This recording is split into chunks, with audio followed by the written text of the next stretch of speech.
to the Esports Racing League. For the first time in a couple of years, it's time to answer the age-old question: who is the best?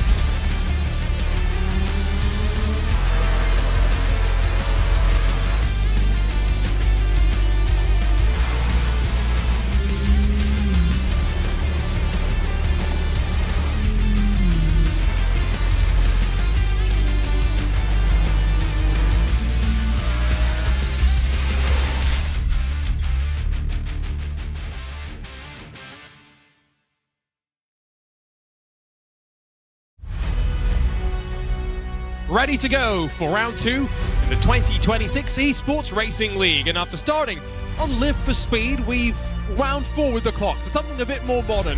But breaking out the PlayStations, once again, the Esports Racing League returns to Gran Turismo 7. Hi folks, my name is Arjuna Kankipati. Delighted to have your company, delighted to be joined by Lewis McLeod, who joins us after missing our last Gran Turismo round. And Lewis, we had an open wheel machine last time we went racing on Gran Turismo. It's going to be a tin top this time around. We're expecting a bit more argy-bargy and chaos as we work through a slightly different format through the night. Yeah, taking the S15s out today, which is a bit more up my street, to be honest. Absolutely love the S15. Always had since I was a kid, obviously appearing in a lot of games when we were growing up, I'm sure. Look, it's going to be a great car track combo. We'll talk about the track a little bit later on, and a great chance for me to catch up with what our drivers are going to be getting on with in GT7. Question is, Dara McCormack in bed with his controller sat like this? Only time will tell. Let's dive into the format though that we'll see tonight, because like I mentioned, slightly different, where we'll see 3 heat races, but not all teams represented in all heat races, but combine the points out of those races, 3 teams directly to the semi-finals. We'll skip the quarter-final stage this time around. Everyone else to the mad scramble, Lewis, of a second chance race. Yeah, going to be brutal in there. Just obviously 1 driver per team in the second chance race. The top 3 teams will progress out of the second chance race, making up our 2 semi-finals. Of course, the top 2 from each of those progress through into the final, which you pointed out before we went live, Arjuna. That means that we'll have 4 teams in the final, the biggest final we've ever had in ERL. Which means expecting lots of argy-bargy in just 1 race. That's what makes it even more crucial to avoid the penalty points as well. We're winding our way through the platforms though in this 2026 ERL. Next time out we'll visit iRacing. RaceRoom will host the final round of our regular season before our final 4 teams will compete in person on the last garage, which of course, Lewis, we got to see in person, as well as the car that these teams will be competing in, the Vickers 8, back in January. And you know, for what we're seeing, it looks like a good fun car to drive. We had a little go on the last garage, which you know was mixed in terms of our potential. That's for sure. I think Ewan O'Leary was showing himself as quite well on that platform, if I do remember correctly. But look, the car looked great. Can't wait to see it race around. You know, maybe a different circuit as well. I'm sure the drivers will stand up to the challenge. Lots of unknowns and uncertainties, but we whittle down these teams to the final 4. Of course, our defending champions, EMM Esports, looking to try and continue a good run of form that's seen them rise to that championship top. On the other hand, there are some teams that will be looking at this round, Lewis, with particular interest, and they may have picked some Gran Turismo specialists. And we got some World Series drivers on the cars for today. Yeah, obviously, you know, your TC Esports Visceral are ones that we're expecting to go very, very strong around here. Some teams, though, that maybe we saw go quite strong in the previous round might not do so well this time. Obviously, EMM, you said before about Darren McCormack, I think it's Mikko Schmieder's the other one in that. And don't get me wrong, they're obviously 2 pretty potent drivers, but coming up against some of the very best on Gran Turismo. Look, they had their good go last season. I think for them, they're not expecting to go all the way through into the final and win. But hey, there's 4 teams in the final. They might be one of them. There's one name that you highlighted that I neglected to mention, but that's because I was waiting to remind everyone that our winners on Live for Speed were Visceral Esports, and what a fun event that was, diving back in terms of old school simulators, but Visceral EMM BS Plus competition. There's only 3 points covering our top 3, Lewis, because in the ERL, every position in the end of day standings is worth a point, and that's why consistency across the 4 regular season rounds is going to be crucial. No one really, I would say, on the back foot in terms of our regular expected contenders at the front. I mean, look, when we take a look at this, I think the only ones that are like seriously out of position would be Team Nitro in 11th spot. We expect them to be in the top 4. They did not have a good round out there on LFS, and we kind of expect them to maybe step it up, but they've got their 2 pretty normal drivers, relatively speaking, and not Gran Turismo specialists in Tobias Grunewald and Nicholas Halban out in action today. They'll be targeting some solid points, knowing that 11th place is certainly not out of it. Looking back at the previous season, you mentioned that consistency is the most important bit. That is not winning rounds consistently, that's just being up there consistently. We mentioned last round about Coanda last season having won a couple of finals, got into the final on an extra occasion. They were right up there, but the 2 rounds they struggled on cost them a position in those transfer spots, and they weren't one of the teams that took us to the finale, obviously earlier on in the year. Team Nitro finished 11th in the last Gran Turismo round. They'll want to try and better that one, I would say, though, because you are right. Of all the teams, they are maybe most out of position.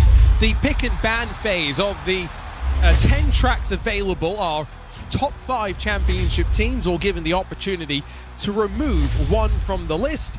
And slowly but surely, we eliminated a couple of real-world tracks, but also some of the Gran Turismo staples, and it left 5 then on the board. And so the 5 championship teams, well, Vitality, a bit of surprise to see them pick Nürburgring Sprint. You would have thought they would have wanted maybe one of the tracks only available on Gran Turismo, but Williams F1 Team Gaming picking that way as well. The other 3 teams going in different directions. It means, Lewis, we're racing at the Nürburgring Sprint circuit here tonight. Boo! No, it's fine. Look, obviously, I agree. Sprint For the record, it's fine. It's going to be a bit of fun. Obviously, you know, we got the S15s take round there, about 300 brake horsepower. So nothing too major. They're not going to be going around at the same speed as what we had the last time we were racing on Gran Turismo in this competition. But yeah, I actually completely agree. It's very interesting to see Vitality picking this track, mostly because between Kylian Drummond and Kai De Bruyne, they have 2 really strong drivers on this platform that arguably coming into it as maybe the favourites, one of the favourites. They're a team that we expect to see in the final at a bare minimum today, right? Well, they did win last year's Gran Turismo round, so I think I agree with you. Favourites, if not expected to reach the finals, especially given 4 teams in the finals. Exactly. So it is a surprise they've picked a more normal circuit that, you know, effectively those drivers that might be kind of out of touch a little bit more with Gran Turismo and some of the nuances. I'd almost be sat there thinking, I want this to be as difficult as possible for you. And so I would pick a circuit which you're almost certainly not going to be familiar with. And Gran Turismo has such a good rostrum of fictional circuits, which a lot of obviously drivers like Samuel, like Drummond, like De Bruyne, like they're all well versed with, that a lot of the other specialists across the esports world don't know. Now, these drivers and teams have all had about 24 hours to do their practice. Final moments of preparation. The Team Nitro drivers, at the very least, have got wheels and pedals that work on PlayStation as well, so that's a nice treat. What, again, I really want to know is Dara McCormack, is he in bed with the... Was he in bed last time? With the controller in his hand and feet kicked up, Lewis. He was having the best time of his life, especially because I think they got eliminated early enough that he could just go straight to sleep. Do you know what? I respect it. I do respect it. I don't know about you. I'm not. I can't sit back and relax. I can't do the whole sit back and relax and play games. You know, obviously it's the whole you're playing FIFA, you sit back, you get yourself nice and casual, then someone else scores a goal against you, and suddenly it is leant forward, eyes right on the screen. That's how I have to do all sim racing games when I'm playing on controller. I can't sit back like that. I've got to say, first sight of these cars, and instantly, even without the great liveries that we have, it is a treat to see the car carving its way around the sprint layout again of the Nürburgring. So we're not racing the full configuration. We kind of take the shortcut like they do in VLN races, and then it's the heavier braking zone of the chicane, which at the end of the lap, which likely will lead to some decent passing opportunities. But our first heat teams getting their practice underway. Remember, we've got Visceral, Williams F1 Team Gaming, Al's Esports, 92 Esports, and Thomas Eng Sim Racing. I would say good opportunity here for these teams to get some points on the board to start the night off. You know, again, top 3 teams move their way through, means the likelihood of you moving through is now above 50%, which is always quite nice. That dramatically decreases as the evening goes on, so you know, make the most of it. And like I say, for looking at these teams, not 100% sure as to who's going to be looking the favourites to move through. I think qualifying around here, one of the things that we know about the Nürburgring sprint layout, it is a tricky track to get those moves done. Obviously, Gran Turismo 7's quite handy for helping some of those overtakes, but slipstream and a big send down the inside at T1 will surely help. But I think track position is going to be very, very critical, at least at this point in the competition. Alessandro Bico, no Lanza on the right-hand side there for the aptly named Williams F1 Team Gaming. That's not a mouthful to say during the action of a race by any means. It's your thing. No, it's totally easy, very easy, simple. Just like the what was that one? There was a few team names during the NLS that were a mouthful to say that I would have to go and read off the entry list. All right. That's flex. No, just saying.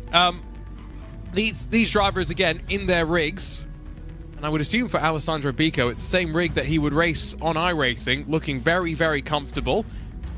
As we're just working through some technical issues for some drivers, so an extended practice session right now, Lewis, which again I don't think is the worst thing for some of these drivers with less Gran Turismo experience. Yeah, I mean, you would say like they've probably been practicing on Gran Turismo a fair amount recently, right? So even if you've not got any real experience on the platform, you'll have been putting the work in. Obviously not knowing necessarily what track we'd be racing at, but you've got the list of circuits that we could be racing at. You know what car we will be racing in, and so they will have been putting the laps in anyway, just to get a feel for it, get set up, get in the right mind space, and see how to get the car to limit. Obviously, Gran Turismo being one of the most popular platforms of all time in our small niche of esports. There's so many videos on YouTube kind of effectively giving you the lowdown as to how to get these cars around the circuit. You can find quite a lot of the information. Obviously, I know all the drivers can kind of figure it out themselves, but at any moment of doubt, there is hundreds of hours of YouTube content that they can go through and kind of find that extra secret sauce.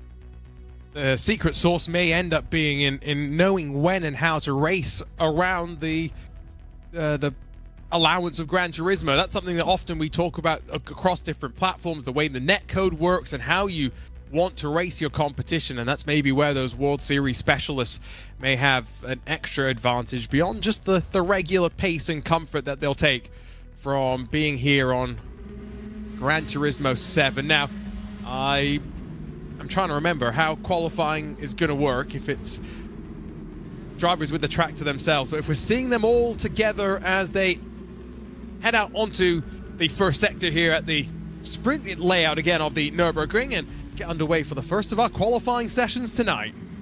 Can tell you though that as much as they are out on circuit with each other, there is no slipstream games possible. That's been disabled during qualifying, so they can't slipstream off of each other. They're kind of driving around. Also, the important bit as well, as far as my understanding is from what I'm reading here, they only get one timed lap here, so really, really important to get that one on the board, especially around the circuit where abusing track limits is pretty easy, particularly at the chicane.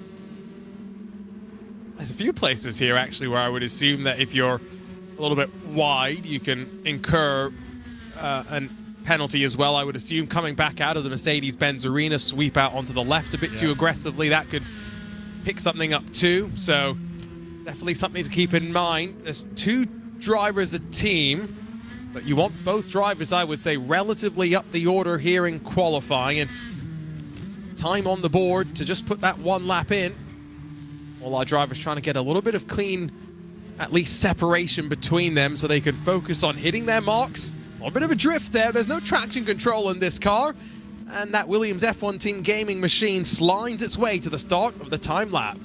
300 brake horsepower there, all put through the rear wheels, causing a bit of a slide through that final corner for Lanuza. Now down into the opening turn, where again find that braking point just right into the apex, and because of this car, it does have a lot of heritage and drifting and stuff. I'm sure we'll be seeing a lot of that this afternoon, trying to pitch that car in at the opening corner.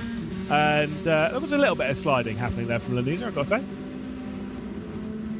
I was just taking a look at our notes from the great team at the IGTL who are helping us with this event. This car is effectively running as a GT4. Now, GT4s in the real world do have traction control and are quite reliant on it. There are some GT4s with a lot of electronic gubbins behind the brains of the car, and so this is a very different challenge. They do have ABS and brake balance, which I would assume is bias, so those are the two things that are helping them out. Those are apparently okay in terms of track limits, so that is the bounds of what Gran Turismo deems are permissible. I have different opinions there. Which of the Ferrari Formula 1 drivers is looking over the shoulder and might have their own opinions on track limits? I mean, look, I'm gonna take a wild stab in the dark here. We're looking at Spanish driver Alonso. I'm going to take a wild guess that it's Alonso. It's just a wild guess. Quite hard to tell from there, but we'll guess with it. Onto the back stretch, though, for Alonso. We'll get those first, I'll say those first times in, the first times of the night in, and see where this field is going to find their way. Moreno, the first one across the line. Into the heavier of the braking zones. Remember, that could be one of the passing opportunities. About 7/10 covering the times on the board so far. A slightly slower time there from Janda. Lanuza's dropped himself into second, it would appear. Just wait for that time to appear. Alessandro Bica, though, his teammate, way down the board. So there's not much of a difference in terms of time, but it's going to lead to a drastically different position. And my goodness, 92 Esports, 1 and 2 in qualifying. Yeah, solid effort there in the opening qualifying session of the night. Just a single lap, and so that is qualifying done. They're preparing themselves for a race where that run down into turn one, I think, is going to be quite important here, our juniors. Obviously, the first time that, as much as I know they would have practiced race starts and stuff, but I still think a lot of the other teams might be taking a close look at this to see how T1's going to go. Samuel Moreno, one of the youngest drivers in the Gran Turismo scene, is 57 thousandths of a second clear of Mateo Estevez, one of the favorites on the night after coming 7th on Live for Speed, with the Williams F1 Team gaming machine 3rd on the board. And again, just look at these margins, a second between the top 8. And so for our team cars, remember, that's what's important here. There's very little separation between a handful of them. The Visceral Esports pair up there as well for Simon Rosenberger and Sami-Jo Abinakel. So I think they're going to be in for another solid night, it would seem, Lewis, after winning on Live for Speed. Visceral backing it up, at least in qualifying so far. I mean, obviously, last round they had a great trio of drivers. Obviously, it was 3 drivers back on Live for Speed. Isaac Price leading them to the front, but let's not forget they were a strong contingent across the board with Yoni Kattler and Christoph Karakas as well. But it does seem as though as a quintet, as the 5 drivers, they're starting out with some pretty solid speed. Again, looking at Visceral as a team, they're not a team that I would be particularly surprised if they got all the way through to the final. I still think Visceral are the firm favourites, but just because you're a favourite doesn't mean that it's a guarantee. Nothing's a guarantee in this kind of competition. R8G last season were one of the favourites to get through into the absolute final when we went racing in Maastricht, and they definitely didn't get that far. Just rubbing the salt on the wound at this point. No problem. I'll remind everyone that at least Vitality, as they're now known, who didn't advance, made their way all the way into the finals. That was a jump start from Moreno, or is that just the way it looked as they very slowly get off the line, putting all that power down? We're underway for the first time tonight on Gran Turismo 7 and firing ourselves down the hill at the Nürburgring sprint layout. Rosenberger on the outside, hung out to dry and dropped down to 6th instantly as our teammates up front slot single file in through the Mercedes-Benz arena. Lanuza down to 3rd position as he tried to fight for position momentarily. but a rather tidy start, all things considered. Alessandro Bico was getting pretty aggressive into the opening corner, now going around the outside of Rosenberger, and I think might pick that one off as well. That's pretty aggressive. Got one of the Thomas Ang sim racing cars now in Schmiel trying to make his progress through. A couple of Czech drivers battling over 8th and 9th. Very aggressive on the start though from Bico into the opening corner. Was not afraid of putting his Williams 2, maybe even 3 wide at one point. Got to be aggressive on these starts before the separation builds. That's the easiest time to make your advantage, and from here the separation's surely going to build once we head onto the brakes heavily for the first time down at the end of this back straightaway. Teammates got to decide if they want to reorder themselves, but they'll stay 8th and 9th positions for the time being. Rosenberger not able to get to the inside of Alessandro Bico, and so as we end the first lap of the race, Bico making a small mistake. Rosenberger caught on the wrong side, straight up the inside for one of the Thomas Ang sim racing cars, but not the other. Really, again, feeling very comfortable at the moment. Is Bico going on the attack side by side between Jander and Alonso in last position. Bico down to the 7th, trying to get past Schmiel again. Is going aggressive on the defence, rather, down into the opening corner. Pulls the train back over to the left-hand side of the circuit. Right-hand side, you screen into the braking zone of the opening corner as Jander's trying to keep Rosenberger at bay. Bico with the big move to the inside again for Williams, and he'll force that door open. Now, what does race control have to say about all of this? Because remember, we do have our team of stewards. They will award penalty points. And so you take the driver's positions, you add them up, the lowest score, then adding your penalty points in. Top 3 teams, remember, move forward directly into the semi-finals. It's only a 6-lap race, very easy to get yourself caught out, and that's exactly what these 5 at the back have started to do. Yeah, they are. They're fighting almost. Well, I say almost. They're definitely fighting too hard for what they're fighting over. They're allowing that top grouping to pull away. These are not long races. One thing we would expect is these tyres over 6 laps. It's not going to be a major deal, but they will overheat a little bit if you're pushing too hard. So I'm sure they'll be focused on that. It's not a worry in qualifying, but could be a little bit of a worry in the race. Don't suspect it'll really crop up as a major concern for any of the drivers, but definitely something to keep an eye on if you are going to be fighting that hard. The 92 Esports cars then still running 1st and 2nd at the moment. Effectively, well, I say effectively, it is going to be a guarantee that they'll be moving through in their current spots. Gotta say, by the way, Arjuna, absolutely love the look of their cars.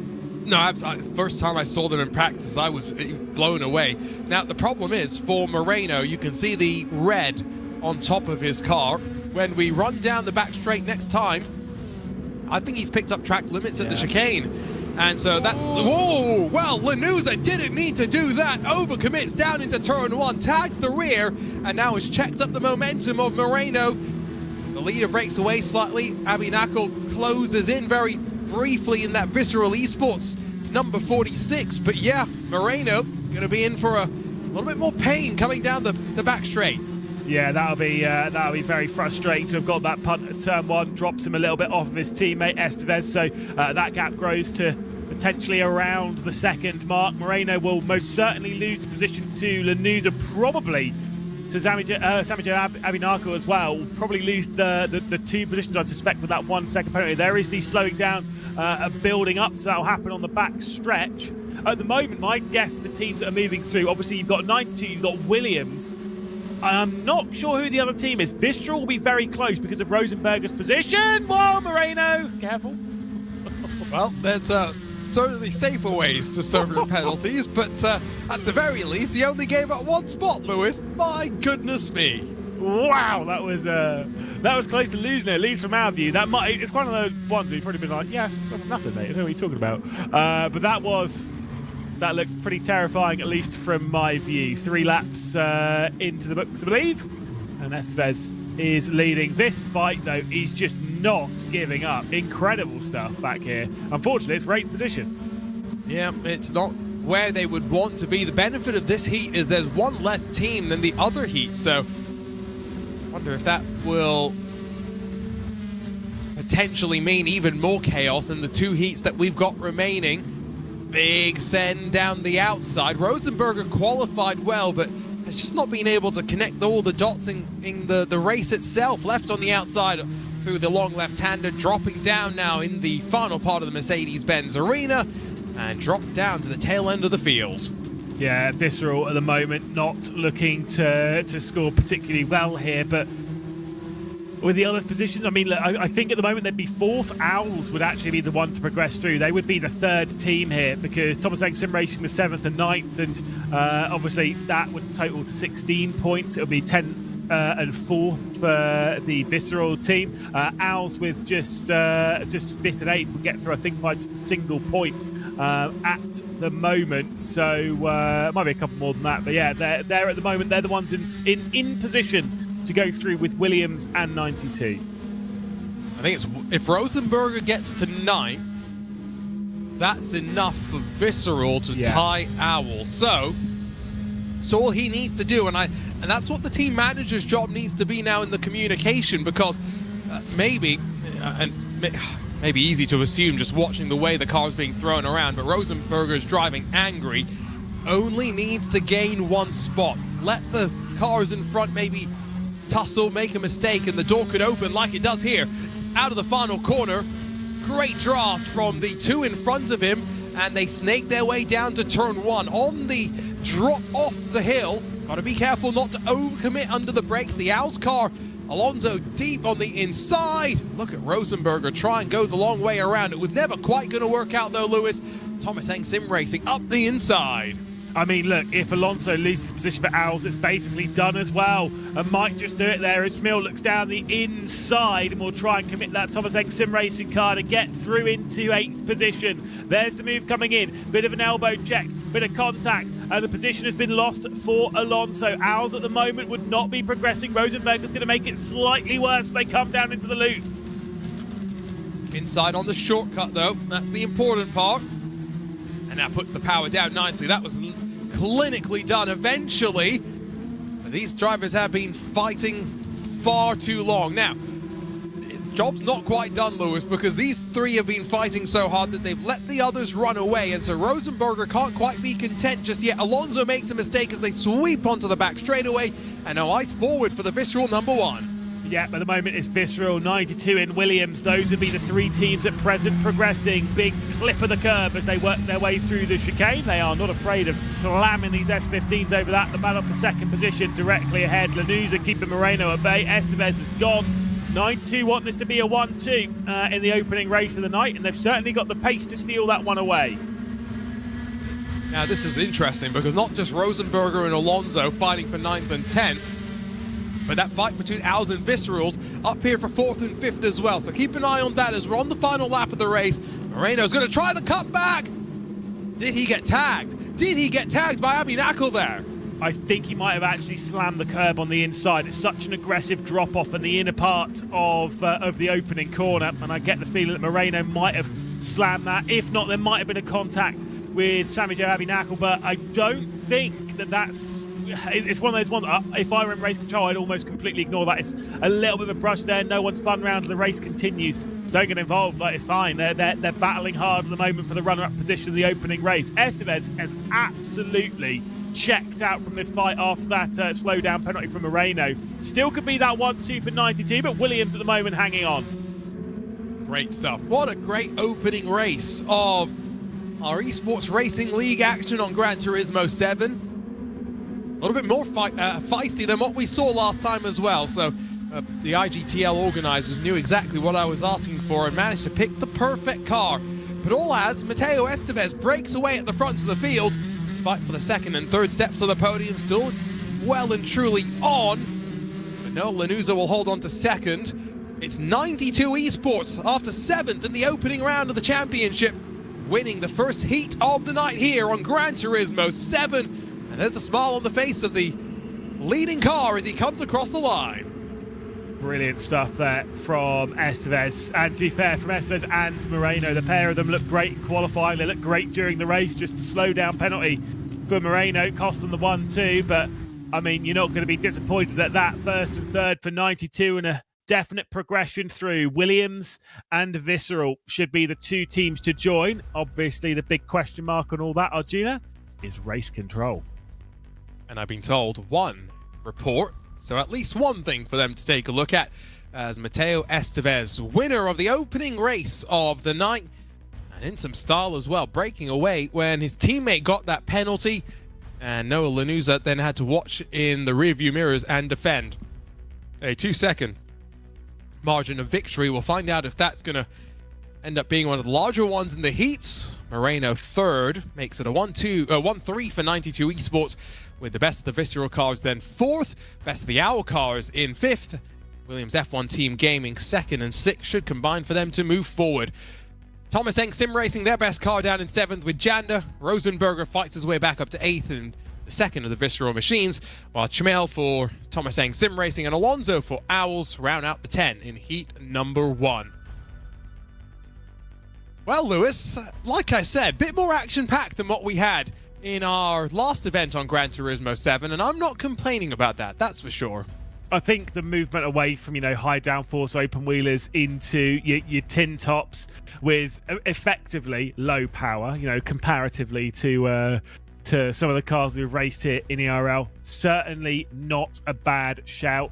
It does generally provide that a little bit better race. You can kind of see there as the race was starting to spread out a little bit. Moves were quite hard later on in the race. I think that is going to play its part throughout the night, where drivers will be wanting to get those moves in early, will be wanting to get aggressive on that opening lap, as that's where all those moves can really come in, as those opening couple of laps. Alessandro Bico was perfectly comfortable getting his elbows out in the opening portion, and I don't hate to see it. I think it's absolutely fine. And I'm wondering what race control is going to say, because, the first race will set the bar, I guess, for the rest of the night in terms of how contacts will be judged. Again, no traction control, but there is ABS. So at a track like this, where you do have, like you said, the curb on the inside of turn 1, but also the undulation as you come off the corner and try and put the power down, there's all these different things that can come into play. And so plenty, I think, for our drivers to be thinking about. This is an interesting combo. As much as maybe we maligned the teams that picked it, it's producing an interesting challenge, I guess, at the very least. Yeah, I mean, look, it is obviously a good track. It's a well-loved track by a lot of people.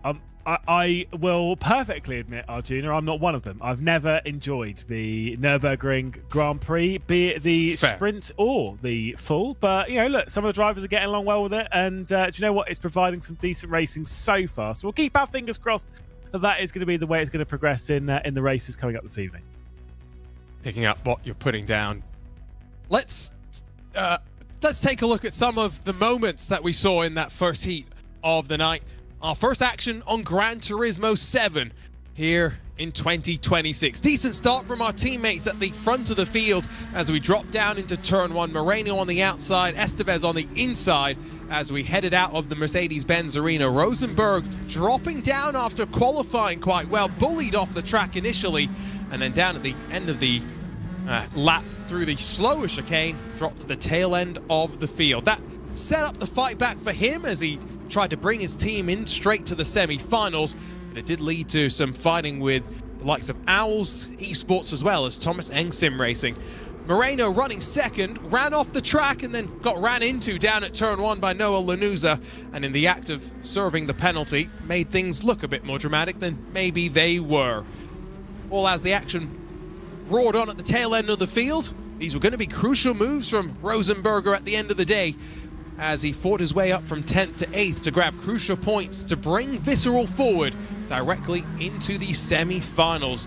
Some big bounces over the curbs as drivers got to grips with 300 horsepower in these S14s, while Alonso and Chmel fighted for 8th and 9th positions. Rosenberger sat and waited, plotted his course forward, try and make his move up through the order, slowly would pick his way forward. Down the shortcut, he make his way past on Alonso. And then while Noah Lanuza defended on the penultimate laps of the race from Moreno and Abby Knackle, Mateo Estevez won the first race of the night. For 92 Esports, a first and third, as they grabbed Heat 1 honors, the Esports Racing League. Lots of action to reflect on now, Lewis, as we get set to add another team into the mix for Heat number 2. Yeah, I mean, look, I'm very excited to see what we're going to get in Heat 2, if that's what we're going to get from Heat 1, of course. Not the 5 teams, we're having the 6. So now it is straight up 50% your chance of working your way through, which sounds great, is definitely not as easy as it sounds. And, of course, to talk with the teams, we've got EMM in this one. We're going to be having Vitality in this one. Definitely a team that we're expecting. We've said before about going through into the final. TC Esports, Team Nitro, HGE, and of course Samantha Tan Sim Racing. I'm excited for that. I don't know which of the 3. I'm pretty confident I would put a bet on Vitality. The rest of it, I'm really not sure. TC Esports, I reckon, will be one of them as well, surely. Yeah, you know, TC have got to be a contenders. I think, unfortunately, for EMM, they, as much as Mikhail Schmiedel did honor himself quite well last time, if I'm remembering correctly, I don't think that pairing is likely to be the strongest. I don't know. That 3rd and final spot could be the one to keep an eye out for. We do have Samantha Tan Racing, who have a couple of Gran Turismo more main drivers as well, so they could be one to watch. We'll see. We'll have to wait and see. And I guess qualifying is going to prove to play important as well, because I think track positioning down to turn 1 is important, because look at how Rosenberg on the outside got very much hung out to dry. Look, I think I said it earlier that I think qualifying is going to be important. The track position is going to be important. I think it's kind of one of those ones. It's going to be important across the entirety of the evening, because, like I've said, overtaking early is going to be really, really important. And if you are back in, say, for example, 8th position, 9th, 10th, towards the back end of what these groups are going to be, your chances of progressing actually kind of drop through the floor, because you've got to make that progress really, really early. So here's a look at our drivers, and as much as we've said, Vitality are realistically the favourites to potentially take this one with Kai De Bruyne and Kylian Dramont. Obviously, a lot of very good drivers out on this field. Our typical esports driver, our typical sim racing drivers that come from more the ones that we normally see in ERL, being Team Nitro and EMM. Those 2 teams may well struggle against a more Gran Turismo known audience. Absolutely. Sorry, I have to unmute myself if I want to be able to talk. And that's why, again, I go back to Samantha Tan, because in at least Cyrus Cross, I've seen him do a backflip, by the way, at Laguna Seca, at the corkscrew. So not only is he physically much more talented than me, he's much quicker on Gran Turismo 7 as well, Lewis, which I know I'm setting a low bar, but I think that experience could really help you in these sort of situations where you mentioned that the drivers knew what car they were going to be in. They knew what tracks that were going to be part of that pick and ban phase, but it's a lot more limited practice than a lot of esports drivers are comfortable with usually having. I mean, I think, you know, when you get onto a platform which you've got your Gran Turismo experts, we kind of had this a little bit even on some of the other platforms, even when we raced Wrenchport and stuff last season and whatnot. Sometimes it's good to throw them into a car that a lot of the top drivers are relatively unfamiliar with. That's why I'm quite excited to see iRacing, obviously, next round when we're taking on the TCRs. Not that many of the top drivers are completely unfamiliar with them, but it's not the most common vehicle that a lot of these drivers will be taking across the circuit. But focusing here and now on the Nürburgring short circuit and the practice session before we head into qualifying once again. You can see those names on the left-hand side, and I mean, look, I've got to ask you, who's moving? Who are going to be the teams to move through right now? Go on. I think we can agree on one of them. Probably agree on 2 of them. I can't come to a decision on the 3rd, Lewis. I've been racking my brains. What I can tell you is I think this is probably the only time Dara McCormack's going to be at the top of the timesheets, at least in the race. Yeah, it's not. Do we have him on camera? Can we see if he's got a controller or if he's got a steering wheel? Because that will tell us a lot about how seriously he's taking this tonight, and that's an important part of this discussion. We can't see him. We can't. He's flying under the radar. Obviously, taking that's it so how you know seriously. He's probably on a controller, and therefore. No, he's taking it so seriously. He doesn't want anyone else to see. That's it. He's actually he's got, you know, one of those rigs where it's like a full surround rig. Oh, I do. Yeah. Maybe he's in one of those. He's spent the dosh. He's gone to a manufacturer rig. Oh, right. Yeah, you know, I'm picking up what you're putting down. Yeah, sounds realistic to me. I'm still struggling on that third team. Again, I think it's going to be all about qualifying, coming out, and well, we saw that one driver in the race found track limits a problem. So clearly it is something in qualifying as well, Lewis, that these drivers are maybe threading a needle, especially through that chicane. So well, we'll see how things go. Yeah, I mean, I'm going to be brave. By the way, love the Vitality. It's a bit more. I will say it's not their typical yellow. That's a bit more like high vis yellow. Maybe it is their typical yellow. It just kind of looks a bit more. There's a little bit more of a green in there, you know, almost like a Valentino Rossi yellow, you know. Yeah, it's trending towards that Aston Martin yellow that they ran on the GT LM cars, you know, for a little bit. I got to say, it doesn't matter what livery you throw on it, and they're all great in the field tonight. But this car, it's gorgeous. She's a good-looking number. I will say, great choice in the S15. You know, I love the Aero kit on it. I love the look of the car. And I like how it races. So it's ticks across the board for me. And clearly, the team's been working hard to get the liveries for each of the teams to work on Gran Turismo. And liveries are always the most recognisable thing for a given team. Yes, you've got all the names and stuff. You should be able to associate them, but sometimes we just don't. And so it is just straight up livery. Tell me what I've got. That's a big bounce on the inside curve, but it looks a lot less aggressive off-board than it does on-board, doesn't it? So something for us to keep in mind, Lewis, as we begin the first of our time laps. See what they're going to be aiming for in this session. Who's going to be on the front row? Obviously, it was a front row lockout for 92 Esports last time. Kylian Dramont working his way down the start-finish straight, and De Bruyne's not too far behind, but plenty of space between them. A reminder, if you didn't join us for the opening qualifying, there is no slipstream in the qualifying session, and they only get the single lap. Yes, they're all out on circuit together, but I don't think they can make contact, and they certainly can't slipstream off each other, so it's just odd markers around the circuit. Heading through the Mercedes Arena section towards the right-hander to depart it, and obviously abusing that track limit on the exit. I agree with you, Arjuna. Bin them all.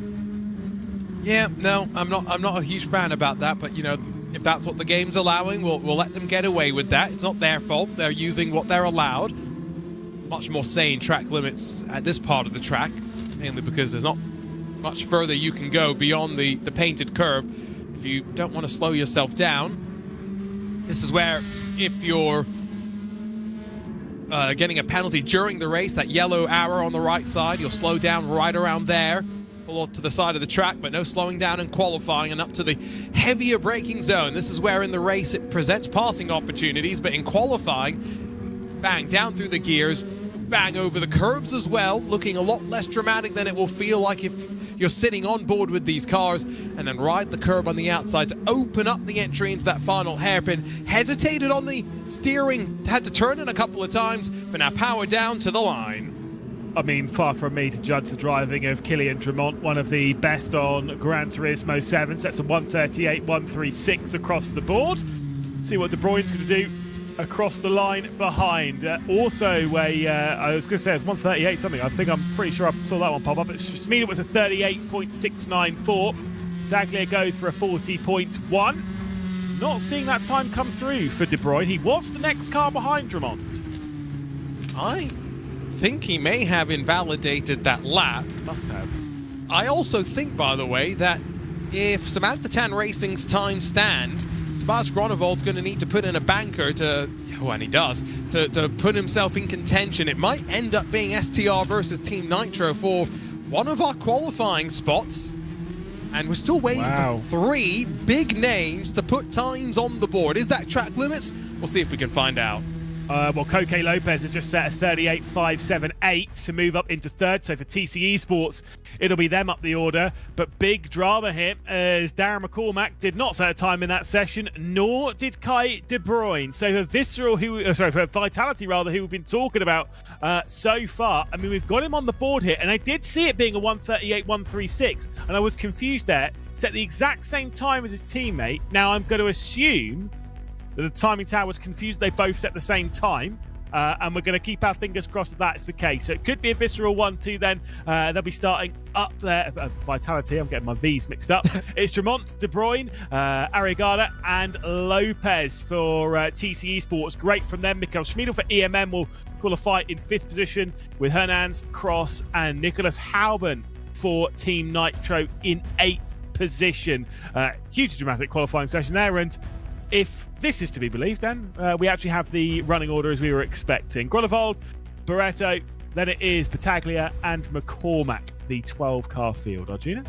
Well, at first I'm a bit in shock, because it's not often that you get lap times like that, identical to split the front row.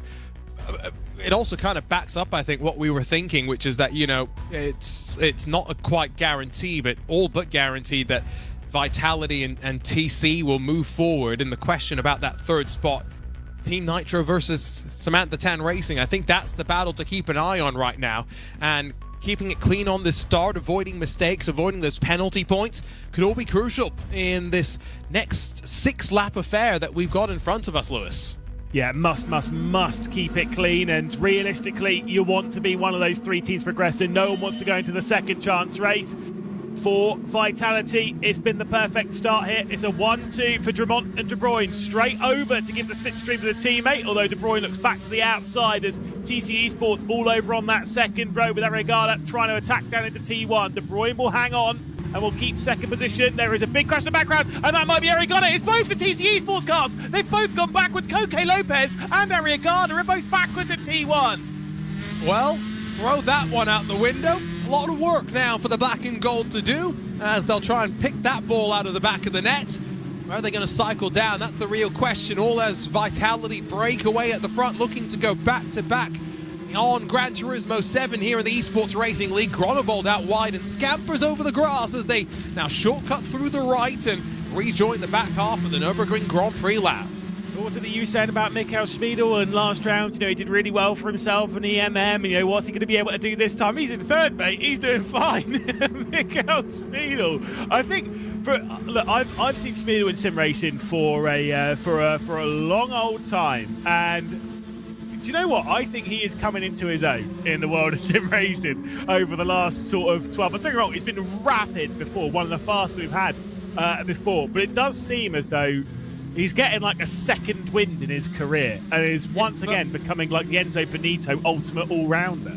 Yeah, but he's not figured out how to put the livery on the car, Lewis, so, you know... Nor McCormack. Okay, fair. So take away points from him and the teammate. Yeah. And this is the problem, though. At one point, Schmiedel sitting in 3rd meant that McCormack finishing in 10th might still have been enough. But now, with, at the very least, Lopez and Hernans going through, and I think Arriagada is going to slip through as well, McCormack finishing at the tail end of this field makes it almost impossible for EMM to slip through. They need Schmiedel to defend like a lion for that 3rd position and then hope results go in their favor. On the other hand, for TC, there is no way the results are really going to go in their favor right now. They've got a lot of work to do.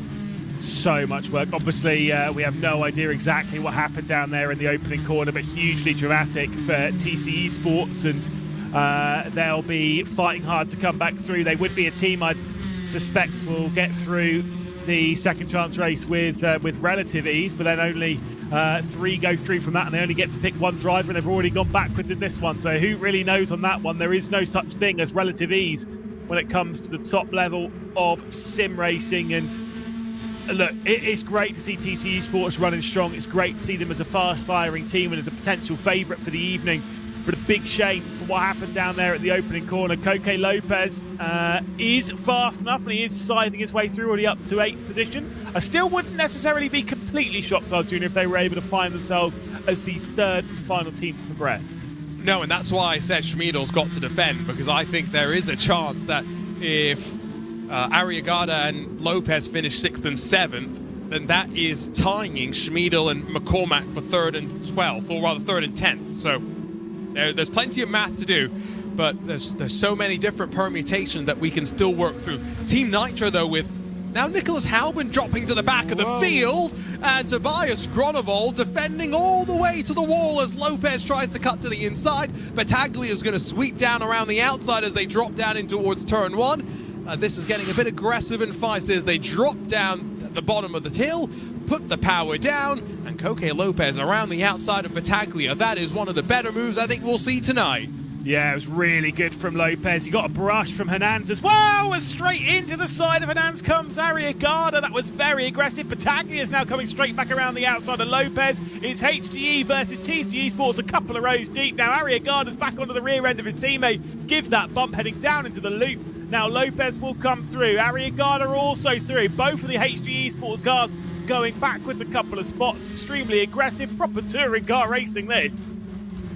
And you know, Lewis, I'm going to ignore what's happening because the math as it works out right now means Samantha Tan Racing are going to be quite comfortably second on the positions at the end of this, and third likely to be EMM. Now, TC Esports are starting to pick their way up to 7th and 8th positions, but still, Schmiedel and McCormack are combining for 14 points. Lopez and Arriagada, as we'll end the third lap, combining for 15.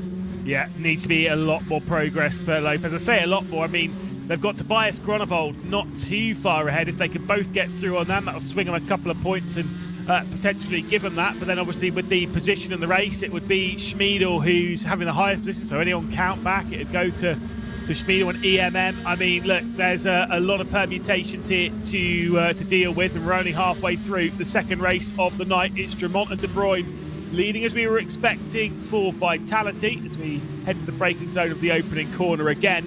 This is where we must keep our eyes. I do think that Cross and Barreto are potentially too far clear of where Lopez and Arriagada are. So really all they can do is get past Gronewold and kind of hope that Barreto and Cross get past Schmiedel.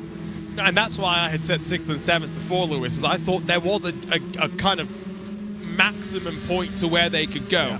And if they get to 6th and 7th, it goes on to McCormack then to get his way up to 10th position, because then Schmiedel's higher position in this race becomes the tiebreaker. Now, this is all conjecture because we still have no idea what happened at turn 1, what penalty points are going to be handed out, and that ultimately becomes the best of the tiebreakers no matter what happens. So it's a lot that we'll figure out in about 10 minutes time. But for Lopez and Arriagada, we've already seen how willing Gronewold is to go aggressive on the defense. They are a lot closer to Cyrus Cross, though, than I think either of us thought they were, Lewis. So 2 laps to go at the end of this one. Things aren't done. HGE switching things up, allowing Hernandez to come through on Battaglia. McCormack's a fair way off the back of this. We didn't actually see what happened to Nicholas Oben, so not 100% sure as to what happened to the Team Nitro drive, but certainly was sent back. Obviously a few laps ago now, a couple more left to go in this one, as it's teammates on teammates, and for Team Nitro it's 6th position for Tobias Gronewold. Koke Lopez is closing in and will be knocking at the door of a potential move probably around this lap, but will there be an opportunity to find his way past? That's the big question.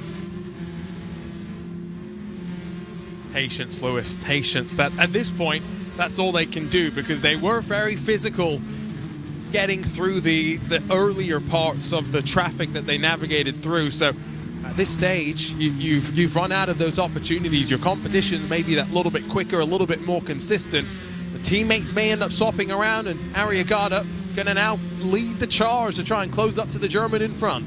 Arriagada did look a little bit quicker there, the way he was throwing it through the arena section. And I mean, you've got to say, Cross isn't exactly clear of this, so there could well be, I mean, it's unlikely. It's so hard to pass around here. It's so unlikely that Arriagada is going to get past Gronewold and Cyrus Cross, but I mean, you've got to keep that hope and that potential alive. But I mean, even now, since that switch has happened, Tobias Gronewold seems to be holding his own, and as much as Team Nitro are on a trip down into the second chance race, they could be one of the deciding factors here as to whether it is going to be EMM or TC Esports. At the moment, it would be Vitality, it would be Samantha Tan Racing, and it would indeed be EMM.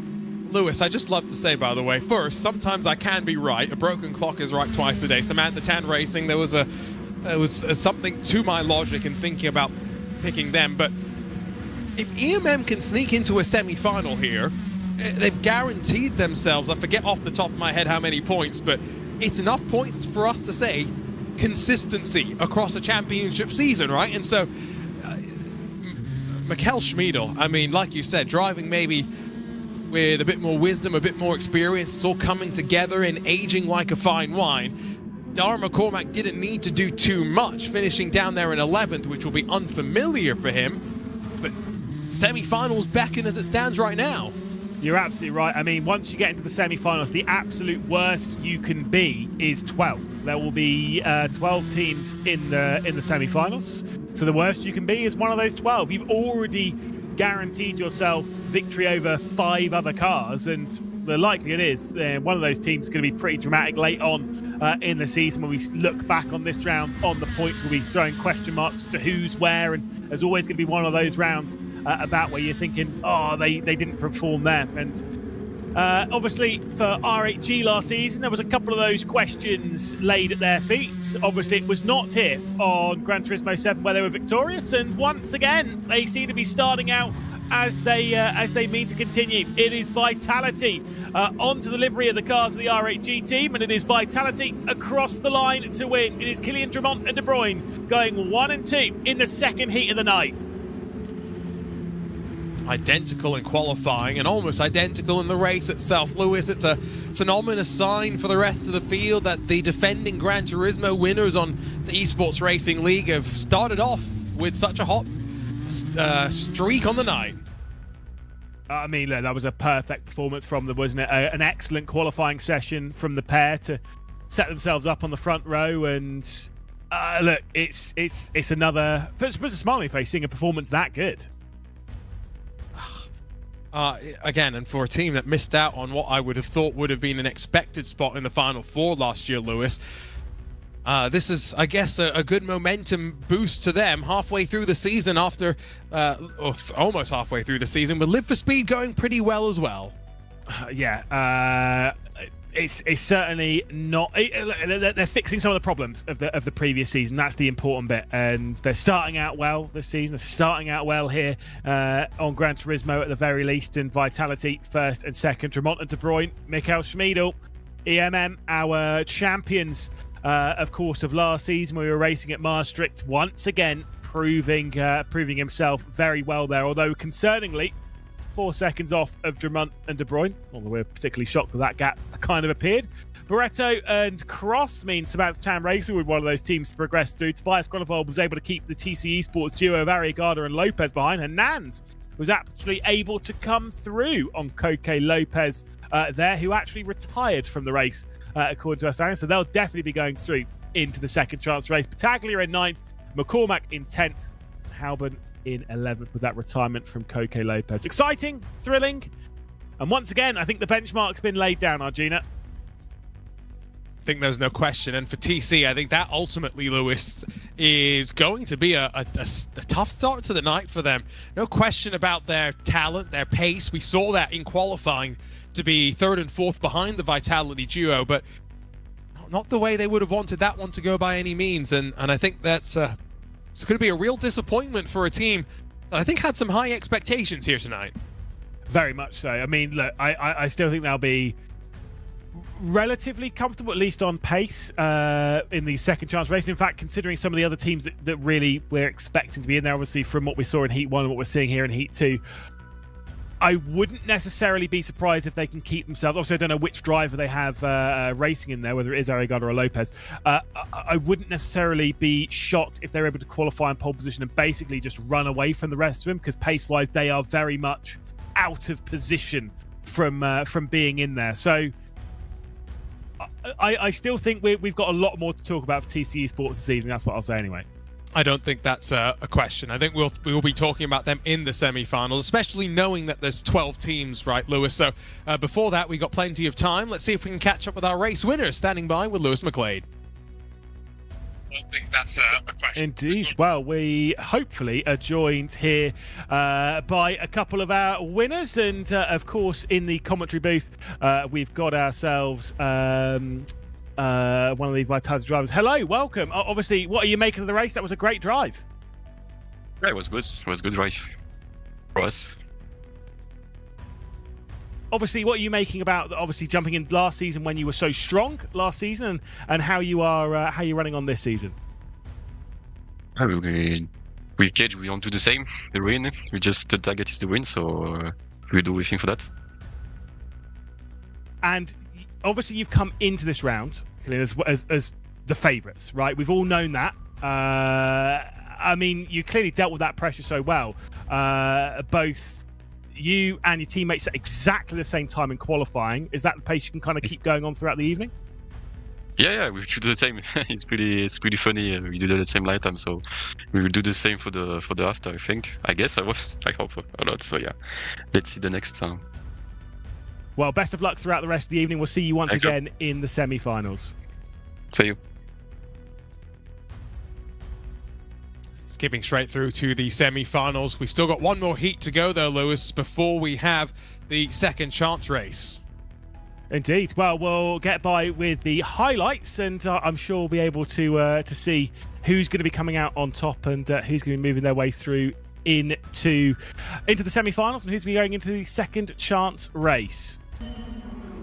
Highlights from heat number 2. It was a Vitality 1-2 on the grid with Drummond and De Bruyne starting once again from the front of the field. It was De Bruyne looking to the outside. They both set the exact same time in qualifying. There was contact down to the opening corner. A bit of 2 and 3 wide, and unfortunately for TC Esports, they were the ones paying the price. Koke Lopez dropping back into the clutch of the field along with his teammates Arigada. McCormack was trying to fend off Hernandez, but then was being pushed out of the way by the TC Esports driver of Arigada, who was finding his way through and moving up the order as TC Esports were trying to move themselves back into contention to being one of the 3 teams to progress. Tobias Grunewald and Battaglia were going side by side. The HG Esports driver was keeping Koke Lopez at bay. He would go straight around the outside of the Mercedes Arena section with a big look to the inside. In the background, it was Arigada trying to force the HG Esports driver Hernandez out of the way. Battaglia was pushed out as well, and the HG Esports drivers would fight for the scraps behind. At the front, though, it would be Vitality winning 1 and 2 and progressing straight through into the semi-final. Good race as well, Lewis, I gotta say. I'm really liking how the combos worked, but I guess a lot of credit goes to the car itself. It allows these drivers to race side by side, and like you had mentioned earlier, now that we've kind of moved away from the downforce cars that we had run in the last season of the Esports Racing League, we are seeing a lot more side-by-side and wheel-to-wheel action than we've seen previously. Yeah, like I said, the low-power tin top is always going to be the way to go when it comes to that. The more power that you put into it, the more downforce you put into it, the harder it is to race. And even around a short circuit like this, those overtakes come in a low-powered tin top car. So that's how things are going to progress throughout the evening. That's how we would suspect things are going to unfold, even in that final where we're going to be having 8 cars. And I'm excited to see it. Here's the standings of Heat 2. No surprise that Vitality and Samantha Tan move forward, but like we said, EMM sneak through after TC Esports trying to claw their way from the back, unable to, and leaving them. Team Nitro maybe in an awkward position as well, with HGE Racing Esport to go into the second chance race. And now our third heat of the night, we'll see BS Plus competition, the Absolute Motorsport Aslith team, Customs GT, Referox Esports, 0 Point Racing, and Yes Motorsport. And BS Plus competition, obviously, I think for them, they've got a couple of their Gran Turismo drivers out on display. Definitely ones to watch. Lewis, who else catches your eye?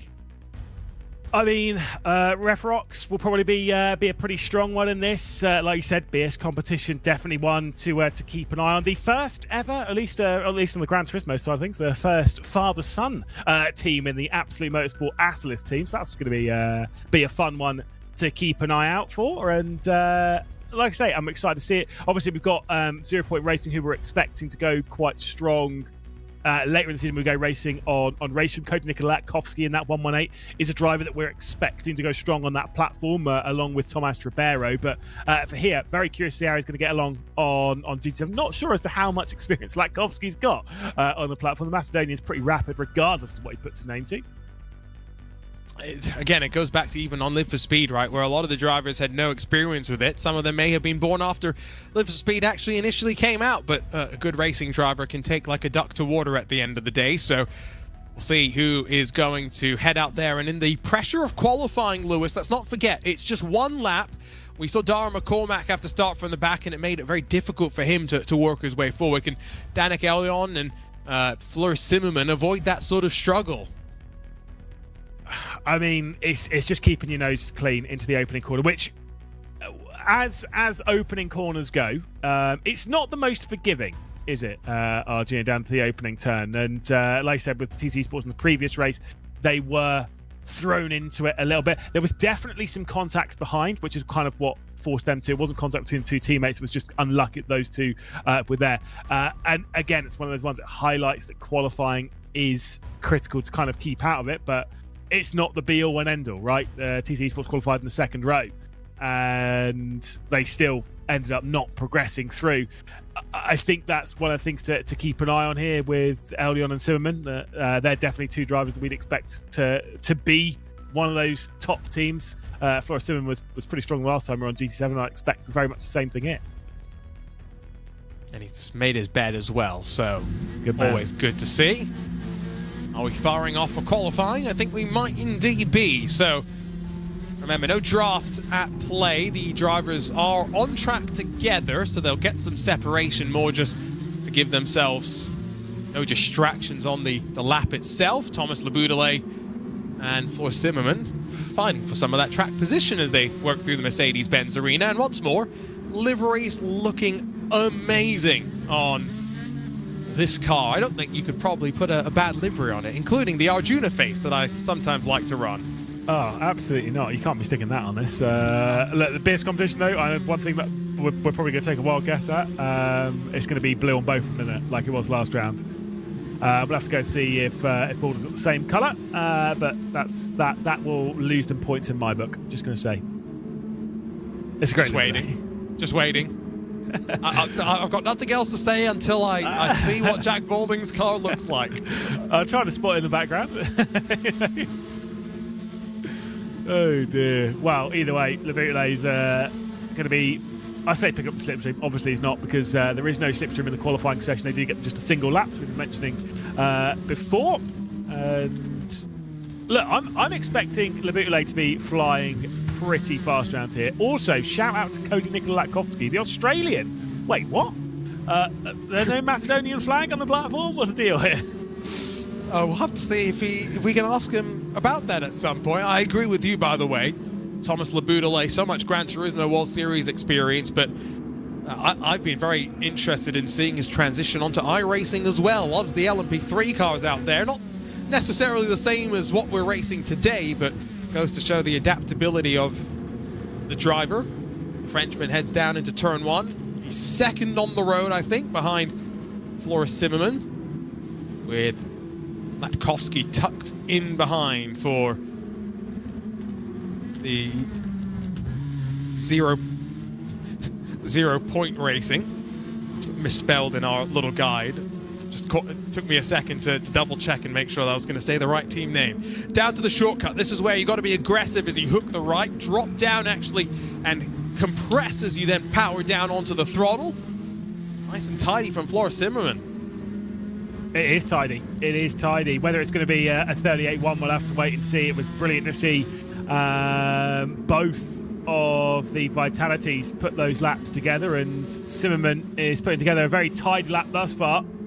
The gap remaining pretty close, or pretty similar rather, to Laboudele behind. So I suspect they're running pretty similar laps. I'm not seeing that gap growing to a ridiculous margin. Maybe even Laboudele's actually closed up a little bit, so might be running a slightly faster lap time here for BS competition. Into the final chicane they go. Big hit of the curve for Zimmerman. To answer your question, Lewis, apparently Cody Nikolai Latkovsky on his Wikipedia page, North Macedonia and Australia, both nationalities listed. We'll see if that can power him to a quick time in qualifying as Zimmerman sets the benchmark for us in the third and final heat of the night. 1:38.316, which is about a tenth quicker than Thomas Laboudele was able to punch in, and so that's a pretty decent benchmark. Latkovsky a little bit slower, Marty a little bit slower, Jewel a little bit slower. It's a very good initial lap time that's come in at the front of the times. But these lap times, they are actually pretty close in this session from what we're seeing coming through. Obviously, we can see, yes, it's Legatus who's the only one with the time on the tower. That will update, do not worry. But it does seem as though Zimmerman and Laboudele might be right the way up there in the front row, and Zimmerman taking the top one of it. There was Balding come through, who I think might have just skipped through in the first. 37.9. I think that's the fastest lap we've seen all day. My goodness, and when you were saying, Lewis, all the times were close, you are quite right. Look how compressed, with just about 4/10 from 2nd through 9th position, and then Jack Balding comes in with a lap time that's about another 4/10 better than what Zimmerman was able to do. Absolutely fantastic. One of the top players on Gran Turismo. Obviously, we can see it. We got quite a young driver, a new one to keep an eye on the scenes in Gran Turismo, but that was a pretty impressive lap time there, and a 37.9. It was 38.136, I think, for the pair of them in the Vitalities of the previous race. That's a very impressive lap time there for Balding. So Balding and Laboudele first and third for BS Plus. For Floris Zimmerman, a very quick time from him for the Referox Esports crew, but his teammate a little bit further down through the running order. It means Legatus is sat in 4th with his teammate Marty for the S Motorsports pair, 4th and 6th. Cody Nikola Latkovsky then in 5th position for 0 Point Racing, with Jewel a little bit further down in the time charts for Customs GT. Rodriguez tucked in behind him. Francisco Munoz 9th. The pair of Krakowskis, which apparently this might be the first time that we've had a father-son lineup in the competition, representing Absolute Motorsport Asalith, and then Eljon. A lot of work to do to catch up to where Floris Zimmerman is going to start this race if Referox Esports want to make their way through. Lewis, does that sound correct? First time we've had the father-son pairing on Esports Racing League action? I'm pretty sure across the entirety of ERL, I cannot remember a time. I did read that in our little document that it's the first time we've had it, at least in Gran Turismo. I'm pretty sure it's the first time that we've had it in ERL in its entirety. It's one of the very few times it appears in sim racing. I love seeing it. Obviously, family support and stuff. It's always great to see father-son combos. See how they get on as one of our BS Plus cars goes nowhere as Heat 3 gets underway. Jack Balding will lead us down to turn 1. It means Thomas Laboudele is parked on the starting grid. Floris Zimmerman around the outside, aggression early doors. Latkovsky around the outside for 3rd position as well as they funnel down now into the Mercedes-Benz arena. Aggression early doors. Where has Laboudele, though, been able to drop himself into the mix? Because if he goes nowhere, that is BS Plus competition on the back foot as we unwind our steering through the Mercedes-Benz arena. Jewel in the mid part of the action. Rodriguez behind, Marty in front. Latkovsky trying to now get the run on Legatus. The teammates block the road down into the shortcut. I mean, look, technically speaking, there's still a chance for BS competition to progress here with 13 points. But, I mean, they've got to get a little bit lucky with where other teams end up putting themselves. It's a disaster at the moment for BS competition. Questions as to why Laboudele's been unable to get going from the grid. I believe he might be out of the race, but I'm not sure. I've not seen that car moving just yet. We've got some great fights happening here between the Spaniards, Rodriguez and Munoz. We've got Jules not too far ahead. Marty as well. Cody Nikola Latkovsky for 0 Point on the left-hand side of your screen. Jules trying to go down the inside, up towards the chicane. Marty will defend that inside line. Yes, Motorsport's in solid position here. Latkovsky's going to go around the outside and we'll have to skip over at the chicane. And here comes Munoz to make it 3 wide. I don't think there are many permutations where Jack Balding winning still allows BS Plus competition to go through, and so all of these drivers behind have got to realize that there's a spot in the semi-finals up for grabs as lap 1 of Heat 3 comes to an end. Back down to turn 1. Rodriguez going to have to go defensive. 0 Point Racing in a good position right now. They would advance. You'd expect Rodriguez has to cover from the move around the outside.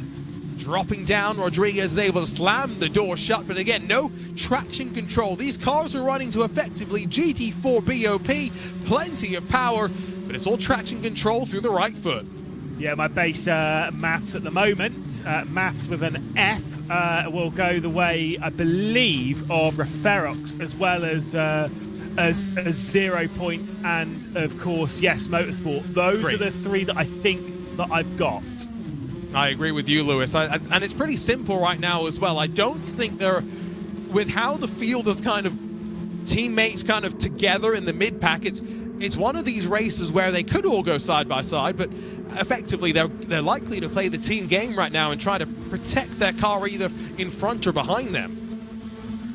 Yeah, I mean, like I say, when you're running with your teammate directly behind, for the two Yes Motorsports cars in third and fourth, there is actually zero reason for them to go on the attack right now. There is absolutely nothing, and that's one of the ones you mentioned it before in the previous race, where it comes down to your team manager to take control here and kind of say whether you go on the attack or not.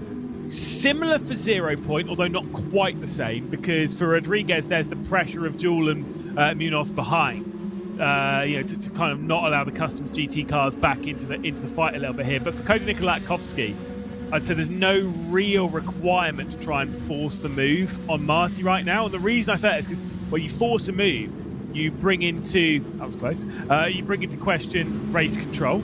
And if you get that wrong and race control jump in and then penalise you, suddenly your current 5th and 6th and current pathway into the semi-finals and not having to go through the second chance race, suddenly that's brought into question. So you've got to weigh up all those things all of the time.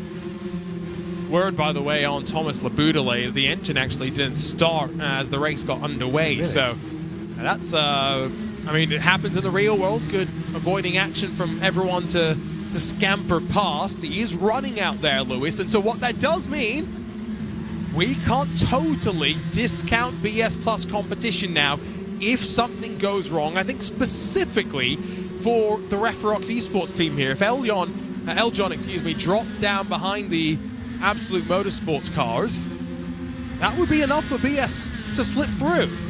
What else would be enough for BS to slip through is if the two Krakowskis in 10th and 11th, if somehow through the race, if Laboudele is able to get back going and is able to somehow catch them and pass both of them and end up finishing the race in 10th position, or if they spin or anything like that, if he ends up finishing in 10th position, it would be 1st and 10th for BS competition. That's 11 points. Lakovsky and Rodriguez, 5th and 6th. Guess what? Well, it's 11 points. I have to retract what I said, Lewis. Update: he is withdrawn from the race now, so sat in pit lane. I will withdraw my statement. Let's just get the what's the Men in Black vanishing memory thingy? The memory thing. Yeah, I'm with you. I'm picking up what you put down. Exactly. Well, you're not, because I've just used it on everybody, right? So there you go. 3 laps left to go in heat number 3. We are, like I said, in a different sort of race to what we've seen in heat 1 and heat 2, but this Nissan Silvia spec-R Aero S15 touring car, to give it its full government name on Gran Turismo 7. Puts out the 301 horsepower. That's like me going, yeah, I drive a Mazda 6 Sky Active 2.2 litre diesel, whatever rubbish you want to throw in with all the other titles on it. That's why the kids call it the government name, apparently. That's good. But again, I gotta say, it looks wonderful. There's not a bad livery that we've seen today, and puts on a great race, and it's different. That's the other thing, right? Compared to what a lot of these GT specialists will be racing, a lot of the GT3S cars, it's a little bit more demanding, a little less reliant on aero, and requires the mechanical grip instead. Yeah, obviously that big rear wing, it's not there for show, but it's kind of there for show. It's obviously, like I say, these cars aren't ridiculously aero dependent. You say it's a little bit closer to a, in that GT4, that's where it's kind of aiming for pace-wise, speed-wise. The aero almost looks GT3-esque, but the pace and such is definitely not. It definitely doesn't have that level of downforce even with a GT3 car, but it kind of looks the part a little bit. If you imagine if there was like if GT3 existed more than 20 years ago, GT3 is 20 years old, did you know that? If yes. GT3 existed more than 20 years ago, this is what it would look like, I think. You know how crazy it is that we have a historic GT3 series now? Yeah, I think it's every now and then I get to commentate on a champion called GT Cup here in the UK, and every now and then they throw out some old GT3s in that. It's so good to see. I am so looking forward to the fact that the BMW Z4 is racing. We got hopefully 2 of them in the Nürburgring 24, and the reason why I say hopefully 2 is because they haven't had a great success record in running NLS races so far this year. But I know one of our friends, Ewan O'Leary, he's got a particular fondness for that BMW. So does Darren McCormack. He owns a Z4. So, you know, there's obviously a lot of love going around for the Z4. I still think it looks terrible, but I do not actually. I don't like the GT spec of it. I do actually like the road car, but I've never liked. I think it's because the rear wing looks so disproportionate on it. You remember the Mustang that was in Supercars? Yes. Like that. Did not vibe with that car. It's the opposite of how I feel about the M4 GT3, to be fair. I like the road race car. I don't like the road car. I completely agree. Yeah. I especially like the BMW M3 Touring. You can tell this is a race where these drivers haven't really put too much on the line when we have really gone off topic during an Esports Racing League encounter. BS Plus competition run first and last. Thomas Laboudelet, an issue at the start means that he did not even see turn 1. Jack Balding has led from the drop of the green flag to expecting it to be the drop of the checkered flag at the end of this one. Floris Zimmermann is looking in the rearview mirrors, but there's no pressure really for Legatus or Marty to make any moves for Yes Motorsports, because they, 0 Point Racing and Referox Esports are all on their way to the semi-finals. Definitely at this point, you know, that's what we're expecting. That's what we're expecting, the lack of fighting to be coming in. That's why we've been yapping, as the cool kids would say. We are becoming, you know, I was saying that on GT3s, by the way. There'll be a lot of people that watch this broadcast, a lot of commentators we have in sim racing, you know, that's actually they've not been in motorsport and sim racing since before GT3s existed. Anyway, well, let's see Balding across the line. It's been a brilliant performance, isn't it?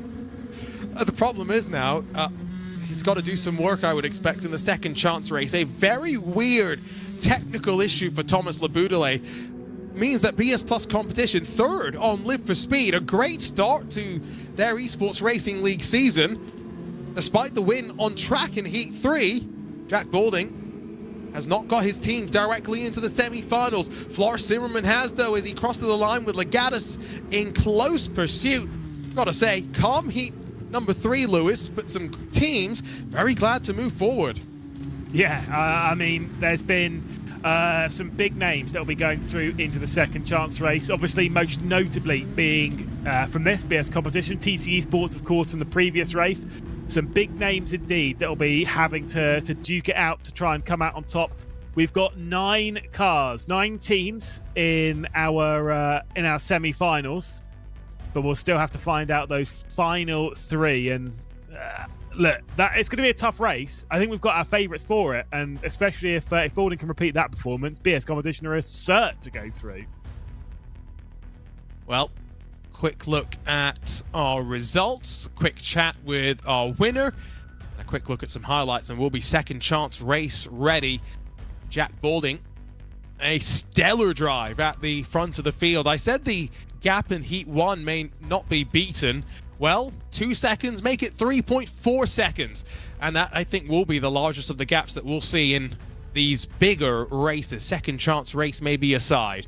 Floris Zimmermann for Referox Esports is second. Legatus and Marty pair up for Yes Motorsports to move forward. Latkovsky and Rodriguez, great effort for 0 Point Racing as well.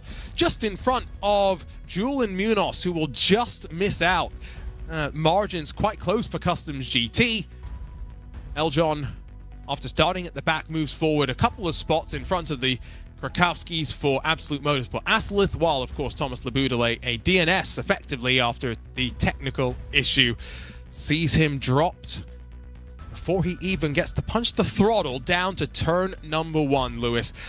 Are there any surprises that I think we are now hoping that will be rectified in many ways in the second chance race? BS Plus competition, of course, the most recent of those. Yeah, I mean, look, BS competition and TC Esports would be the 2 that would be going into the second chance race, expecting to move through. One thing I would say there, obviously, if BS Competition can sort the issues that they had there, then I think they are a pretty firm favourite to be actually going through all the way into the final. If Laboutelet is able to figure out what actually went wrong there and is able to rectify it, I'm sure he will be able to as well experience with the platform.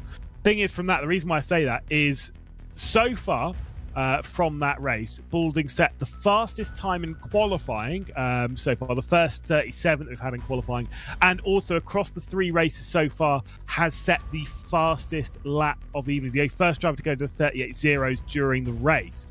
We had 38 ones from both the Vitalities. I think it was a 38.2 in Heat 1 was the fastest lap. So clearly has got that pace in the car. What I'm looking at on the times, though, Arjuna, we are going to have a very close semi-final and final combination here. And I think that's part of what makes this competition so exciting, right? That even when we go to these sort of platforms where some are expected to have an advantage, the advantage gets equalized by the format of finding out the track so shortly before. What an interesting third race, though, in terms of the strategy. I think that's really what we saw. Teams trying to work together. Thomas Laboutelet stranded on the start line meant Jack Balding stranded at the front of the field for BS Plus competition. Floris Zimmerman for Referox Esports would try and attack down to turn number 1. Behind, Latkovsky centered around the outside, then got stuck behind the wall of Yes Motorsports. Legatus and Marty working together well to finish 3rd and 4th. Meanwhile, Rodriguez picks his way through after starting on the tail end of the top 10. Slots in directly behind his teammate to make 0 Point Racing finish this race. 5th and 6th position. A very good effort for the team to move straight into the semi-final. Latkovsky having a couple of cracks as well at moving his way forward, as did Legatus towards the closing stages, really closing on to the back of Floris Zimmerman, but all as the BS Plus competition car at the front of the field broke away to a 3.5-second gap. Jack Balding punching in the fastest qualifying time we've seen, and then some of the fastest race lap times that we've seen as well, converting all that pace to a victory, but now he's got some work to do in the second chance race. Well, Lewis, here's a look at the points. No surprise, I think, there. Yes Motorsports, Referox Esports, and 0 Point Racing moving forward. Yeah, for BS competition, the victory, but none of the prize. And so we'll join Customs GT and Absolute Motorsport Asolith, along with the likes of TC Esports and such, in the second chance race. And we'll have to fight it out over just 3 spots. But of course, in that one, counter how we've got in the races that we've had so far, Arjuna, they only have the single driver out in action in the second chance race. None of this 2-driver, none of this teamwork, none of this nothing. You have to do it for your team. First, second, and third, those go through. As simple as it gets. I haven't heard much from Race Control today either, in a good way. Haven't had to make their presence known in terms of impacting the results of who moves forward. Now, I'm not expecting that to maybe be the case here, because what's going to happen, Lewis, is obviously 3 teams are going to move directly forward to fill the 12 teams in the semi-finals. Remember, 9 teams advance, 3 from each of the heats already. It means the rest of the teams will finish the night off, and the order in which they finish this race determines the championship points they'll take into the next round of the season. Exactly, and with it being such a short season here, you've really got to be scoring. We've said about scoring points consistently. You've got to be scoring points consistently. You really, really, really have to. If you aren't at a bare minimum getting into the semi-finals normally, which obviously in this case it's 12 teams, so realistically, I think that if you aren't, if you aren't in the top 6 this evening, I'll quite happily say that I think that if you're not in the top 6 this evening, you're probably not going to be in the top 4 at the end of the season, right? And that sounds brutal, but because there's so few rounds, and some of the teams that were going well in the previous round, we're expecting to go well again. Your likes of your Viscerals and so much, that I don't necessarily see it, if you know what I mean. I think if you're not in that top 6, it's toast. I think I don't disagree with you, but we could see some disasters. Obviously, we do have a slightly smaller field than we did last season, which I think also makes it less of a detriment sometimes. Depending on when you are eliminated, it becomes less of a detriment on your season, of course. I'm just looking at the list, by the way, of drivers here, Lewis. Obviously, Jack Balding for BS Plus competition, he is the favorite in the second chance race. No question about that. But as we take a look at these teams, for TC Esports, it will be Arriagada. For Team Nitro, it will be Tobias Gronewold. Are those maybe the three quickest drivers that we're looking at now? I mean, Gronewold had some actually really good speed, right? He was able to keep both TC Esports cars behind in Heat 2, and was running the same pace as them. Was able to, when the gap was pulled out, was actually able to hold that gap. So I'd kind of say, obviously, it's going to come down to qualifying. Whilst I don't think you have to be first, second, and third, I think you've got to be somewhere on the front 2 or 3 rows. If you don't qualify well in this, you're toast. I think it's going to be, first couple of rows is going to be really, really important here. And avoiding the drama at turn 1, because if there is a race where there is guaranteed drama at T1, surely it's this one. Well, you say that, but in some ways, slightly fewer cars on track, everyone knowing the stakes. Is everyone going to be maybe a bit more tentative down to turn 1 just because of everything that's going on? You never know, Lewis. They might all be aware that it's so much easier to tangle up, and well, we'll wait and see. Look, I'm looking at this and I'm thinking either I'm going to be in third position by the exit of turn 1 and hanging on to it, or I'm out for the evening. So either way, it's full send, baby. You know, that's what will be going through my mind. Down to the opening corner. You've kind of got to get a little bit sendy-wendy. Sorry, race control, by the way. I'm not condoning any reckless driving or anything. But you know, I don't know, the sendy-wendy stuff. Surely we save that for the only race page. No comment. No comment. That was a good one. I'm proud of myself for that one. That was good. That was very good. But you know, if you don't understand what RGB means, don't worry about it. Don't ask it. Don't Google it. Don't do nothing. It's fine. Obviously, after this, we're halfway through the night after this race, because we'll have completed the second chance race, meaning there's only 3 races left to go, with just the single final to deal with. I think this is the most. Like I said, the most likely, because obviously it can happen at any point. But there are 2 teams in this where I'm like, yeah, they can get into the final. TC Sports and BS Competition. Now, it's kind of like, obviously we're sat here talking about the 3 that can go through. The fact that there's 2 teams in this that we actually wouldn't be shocked if they went all the way, I think is crazy. Exactly. And again, we're mixing and matching formats, so sometimes it's hard to really make comparisons and think back to previous years about putting yourself in this position. But I wonder, with the format this season, with, you know, teams being in just one race, slightly different, you know, spread across of 3 different heats, I wonder if they prefer having more chaos and having more drivers in the field, because there's more opportunities to pick your way forward. That 3rd heat, Lewis, after the start, it was pretty stagnant, right? It didn't really have much progression compared to heat number 2 in particular. So maybe we've kind of reduced the permutations of where the action can end up being. Yeah, I mean, like I said, I think what we're looking at here is going to be critical for the evening, i.e. this qualifying session right now. You can see where they are on circuit. You can see where they're navigating. You can see they want to keep an eye on each other, and Balding will be, it looks like, the first driver to come round. Do you reckon he can be able to set that 37.9 again? I think that's going to be critical. We'll find out, but you know, that had the hallmarks of one of those laps where you're very close to the optimal, right? It's not often that you'll hook them up at this level and get close to a theoretical best, but if Jack Balding's performing at the level which he seems to be, then might just be operating on a different plane to the rest of the field. Looks very locked in as through the final corner. Just look at how the car on the curb, when it comes off, there's a real hop, and so that's something you've got to consider when you turn in to that final corner in actual speed conditions. Not such an issue when you're going on an out lap and going to bank off the corner, run your speed down to turn 1, get the lap underway. See what it's going to be like in that opening corner, dropping down the gears, flicking it over that curb on the right-hand side. They are able to really attack the curbs in this car. We see it a lot in the final chicane. And once again, holding that really tight line, getting onto the power beautifully. Boulding was the fastest driver in all of the heats. Picks it up onto that curb. Doesn't run it as far over to the left-hand side from what I was seeing from the Vitalities. Yes, this is allegedly legal, running all the way through the exit there. Trust me, if you were telling the real drivers to do that in real life, they'd bite your hand off at the idea, although I don't think the suspension suppliers would potentially be on the same boat as them.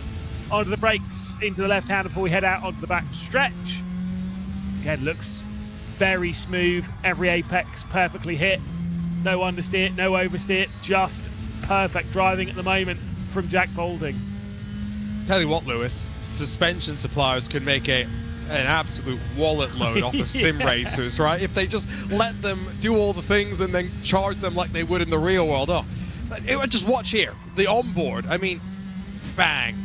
That second one, you heard it as well. It's just such a colossal amount of force sent through the car. And then through the final corner, there's a little bit of understeer. Moment of hesitation from the front end, but it turns in eventually, puts the power down. And can Jack Boulding set another sub 139? Yes, he can. 38.2 there for Boulding. That is actually a little bit slower than he was in the previous session by about 3/10. It's Arriagada, 38.4. So a little bit behind. Joel goes for 38.6 and up into third position for the Customs GT. Let's see what Krakowski can do. Up towards the line, not looking particularly quick. Out a little bit wide there through the final corner. But it is going to be at least the top two first and second as we were expecting coming into this race, Arjuna.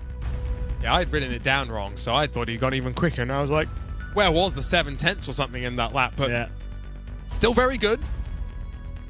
Maybe not hooked up as much as that previous attempt, but still clear of the field. So it is going to be BS Competition and TC Esports on the front row. Customs GT and Jewel will be starting in third position, just ahead of the Owls car of Frieger. Then it's Schmiel, then it's Gronewold, Battaglia, and Krakowski. The 8-car field. Drama expected at turn one. Look, and this is what I say, if you're not on those front couple of rows, I know you've been saying that we're expecting this to maybe be a little bit calmer at that opening corner. If I'm Schmiel, if I'm Gronewold, I'm going full send. Gronewold a bit further back, Lewis, and I think his pace warrants, so yeah, we'll see.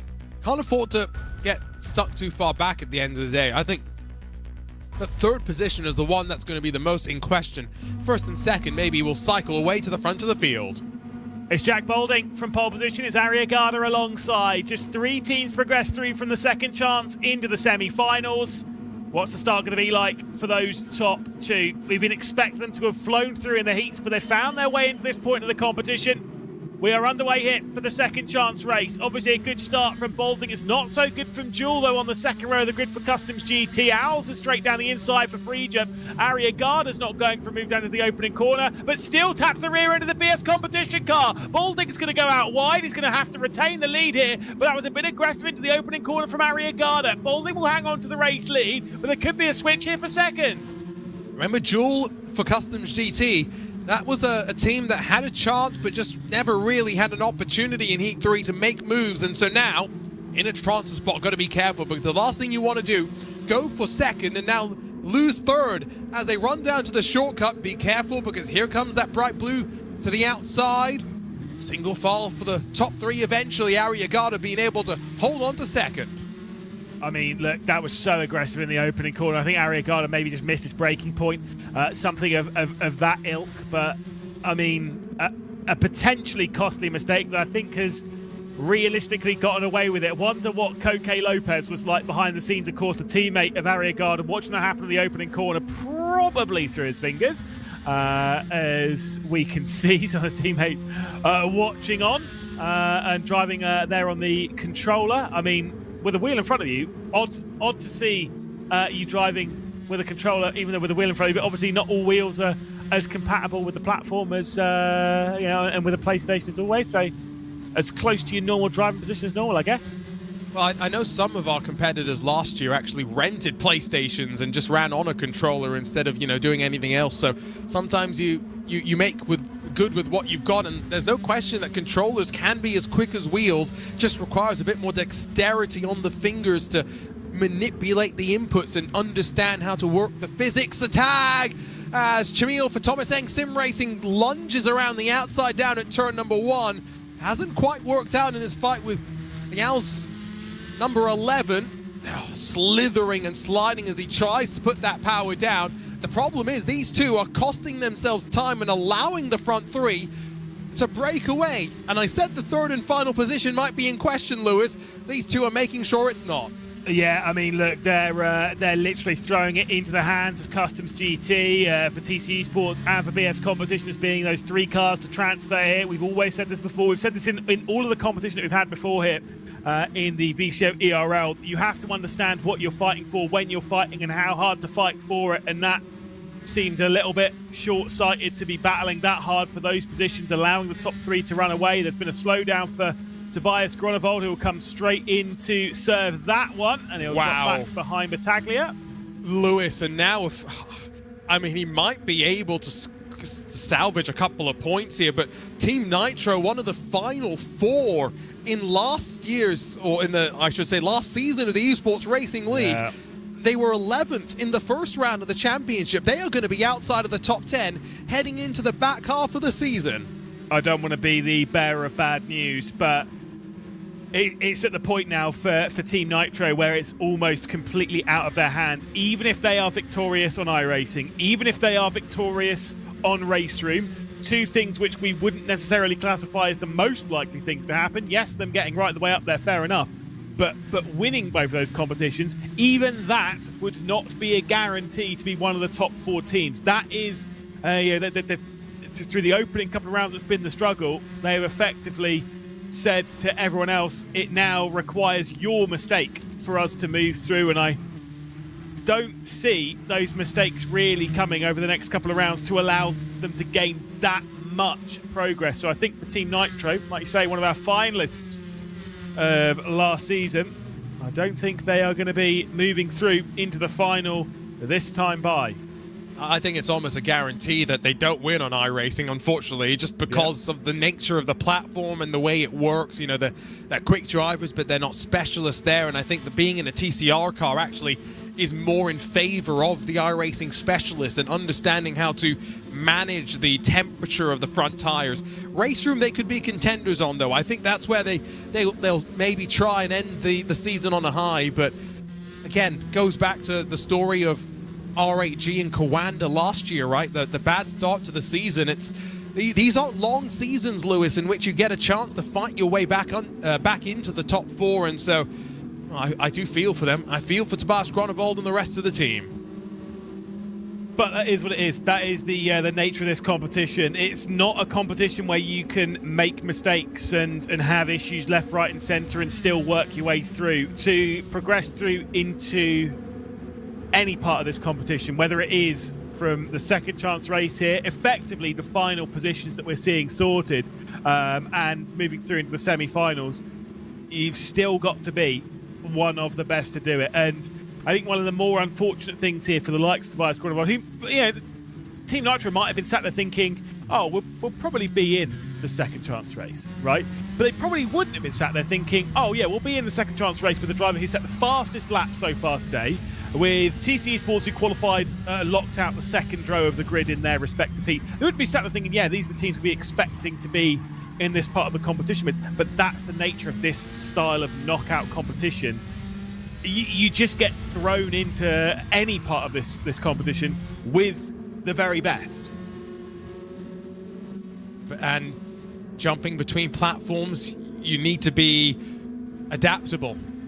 The only thing that, sometimes I wonder, Lewis, is could we make the pick ban phase happen maybe just an hour before the event? Because, on a real race weekend, you and I have commentated on our fair share now in the last handful of years. A lot of drivers are lucky to get a good hour of practice. Let's be real. Once you combine 2 30-minute free practice sessions, time to go in and out of pit lane, do some setup changes here and there, really don't get that much time on a race weekend. So I almost wonder, could we make this a question of limiting practice even further, and at which point the adaptability, those that are more adaptable surely will rise to the top even further. You know my opinion on that, Arjuna. We've spoken about it ad nauseum. I think this for, honestly, pretty much all esports competition. The more you can do to reduce practice, the better the racing and the event will be.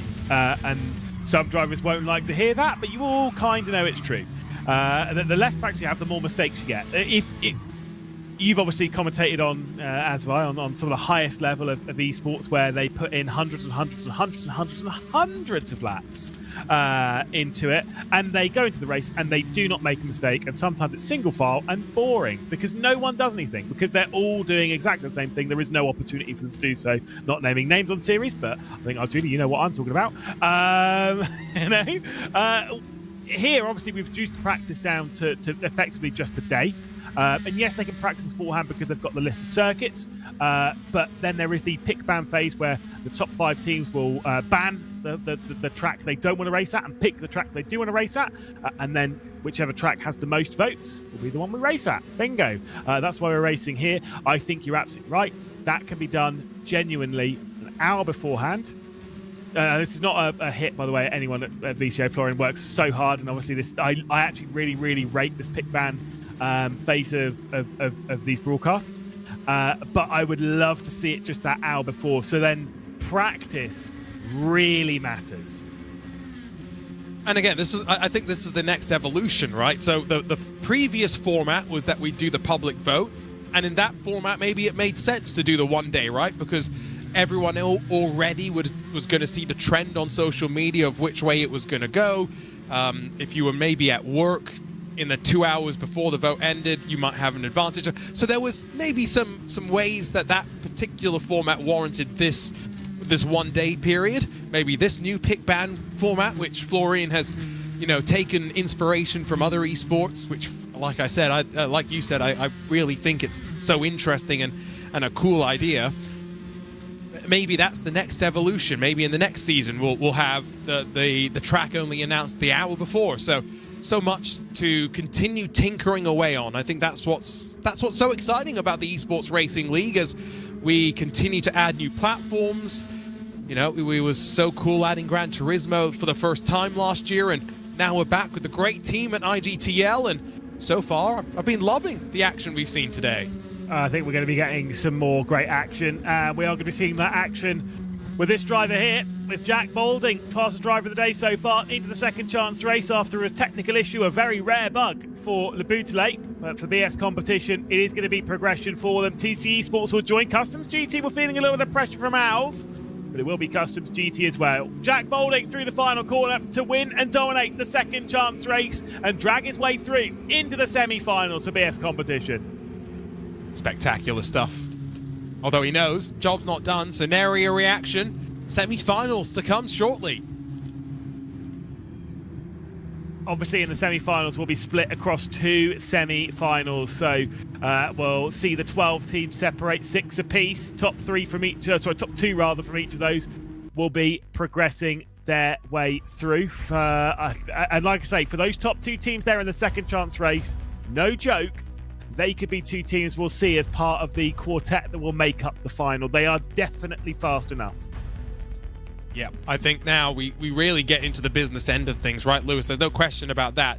The first phase of this competition was all about I think, setting the benchmark of performance, and now we know where everyone roughly is. You get one final chance to perform in the semi-finals or go home and watch as we get ready for iRacing in a couple of weeks' time.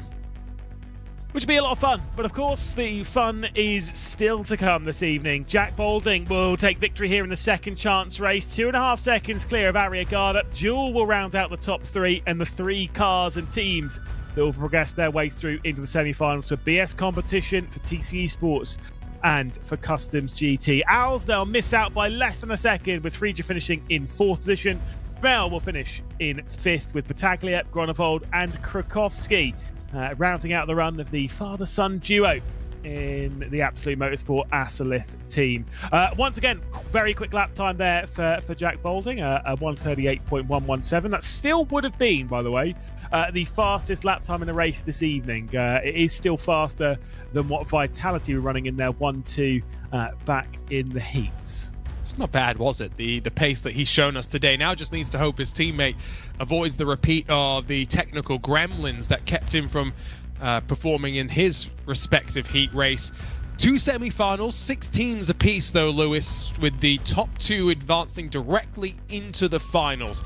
Once more, qualifying is going to be crucial, and this format where it's one lap, but the drivers can kind of still see themselves. It's kind of like a mix between the regular Esports Racing League format, which we ran on iRacing and many other platforms for many years, and kind of what we've seen come in from Rennsport with the dynamic hyperpole, shootout sessions. And it's interesting because you still have the element of fighting for some track position out there, because there is still distractions, right? You're not separated from each other physically, but you still have the draft being turned off, which is a great thing. There's no games that can be played there, no dirty air to impact you either, but you've still got to deal with, oh, that car's right in front of me and he missed his braking zone. Oh wait, I've just missed my braking zone as well. It's one of the hardest things about qualifying with other cars in the circuit, regardless of slipstream and dirty air and this, that, and the other. It's the distraction of another car there. It is the most frustrating thing. I think that's kind of why in the Heat 2 qualifying session, Coque Lopez was so late to set his time. I don't know what kind of time constraints they're running to at the session, but the session seems to end once everyone's set a lap time because they all have one. I would want to be the last car. Or I'd be like, do you know what? You boys get on with it. I'll be the final car in all of this, and you lot can all continue. Don't worry about it. Too right. Absolutely. Well, we'll have highlights in just a second of the second chance race where Jack Boulding was able to take victory. Highlights from the second chance race. It was Jack Boulding from pole position for BS Competition, Arriagada alongside for TC Esports, but the fight was all that behind. The 2 Spaniards of Frida and Jewel going side by side down into the opening corner. Arriagada tapped the rear end of Boulding in the opening turn, actually allowing the Customs GT car of Jewel to try and steal away second position. Wasn't able to do so. And then the fighting was for 4th. Schmiel and Frida going side by side for 4th and 5th position, almost effectively stopping their chances of becoming one of the top 3 teams to progress through into the semi-finals. Schmiel was able to keep the likes behind. Gronewold will get a slowdown penalty of 1 second. Will drop back to 7th with Battaglia working his way through. Gronewold still wasn't able to successfully complete that 1 second penalty. Would have to return his way into the slowdown zone. Some big slides. The Owls car was trying to catch up with Customs GT, and Frida was trying to close down on Jewel, but Boulding was dominant at the front to BS Competition into the semi-finals. Brilliant drive. It really was brilliant from BS Competition there. And I've done it again. Got to make sure I turn my... I couldn't interrupt you over those highlights, Lewis. They were just too enthralling. He's done it again, and now again just has to try and do it once more. And I think if Jack Boulding can go 3 poles in a row, it's an ominous sign for the rest of the field, because he's not setting it against bad competition by any means.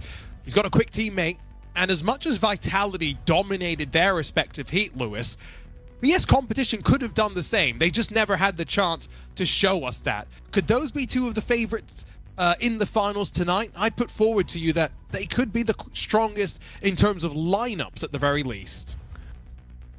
It's one of those ones where you're looking at it, and we're all talking of Vitality this, Vitality that coming into the night. BS Competition, they've obviously got 2 very good drivers in Le Bouteille and Boulding. The only problem that they will have at the moment, the only hiccup, although I'm sure it's not one that's majorly thought about at the moment, because I'm sure Le Bouteille's done enough practice coming into this and is obviously well experienced with the platform, is that this evening has done exactly 0 laps of racing, despite there having been 4 races, and of course for his teammate he's done 2. Obviously wasn't able to do a single lap of the heats, and it was his teammate that took them through the second chance race. So he is maybe a little bit rusty going into the semi-finals. The only thing you could really throw at them is maybe a question mark as to whether they move through into the final or not, but I do think they'll be fine. I mean, it is a valid point, though, right? He hasn't had the opportunity to go out there and duke it out necessarily and get a sense for the rest of his competitors. But that's why the semi-final is going to be important for him, right? To get some good reps under his belt effectively and get any kinks worked out of his system. Because once we get into the finals, it's just one race, right? There's no chance to you know, make a mistake and be bailed out by a teammate. No, any penalty points you get are going to be pretty final. And qualifying poorly and finishing down the order is going to be effectively a death sentence to your chance of winning tonight's event, which I think everyone who gets to that final, there's only one priority at that point, right? Because you're finishing no lower than 4th. You might as well throw everything at the wall to try and win. Yeah, absolutely. The final, I think, is going to be pretty crazy. I like the fact that we're getting 4 teams in it. Obviously, for me in this format, I think 4 really kind of is going to be our limit of how many teams we want in the final. Outside of that, it just becomes a pretty normal race, right, with teammates, and where we're then getting away from where we are in the Aero. I love the fact that we've got 4 here for Gran Turismo, where obviously we've only got 2 drivers of the team. Completely makes sense. I really enjoyed that last round we had, of course, 3 in it, which is what we'll have when we go to iRacing and RaceRoom as well. I actually quite like it as a format change up. I love the knockout head-to-heads, you know, from the finals what we've had in the previous, where you win the race, you go 1-0 up, and then it comes down to that second race. But sometimes it's nice to spice it up a little bit. Yeah, you know, I think we have shifted away from that sort of thing as in the finals, which is it's a definite change of mindset, right? From going from the one-on-ones to what we've seen even in Live for Speed, which was quite an interesting dynamic in the finals, I've got to admit.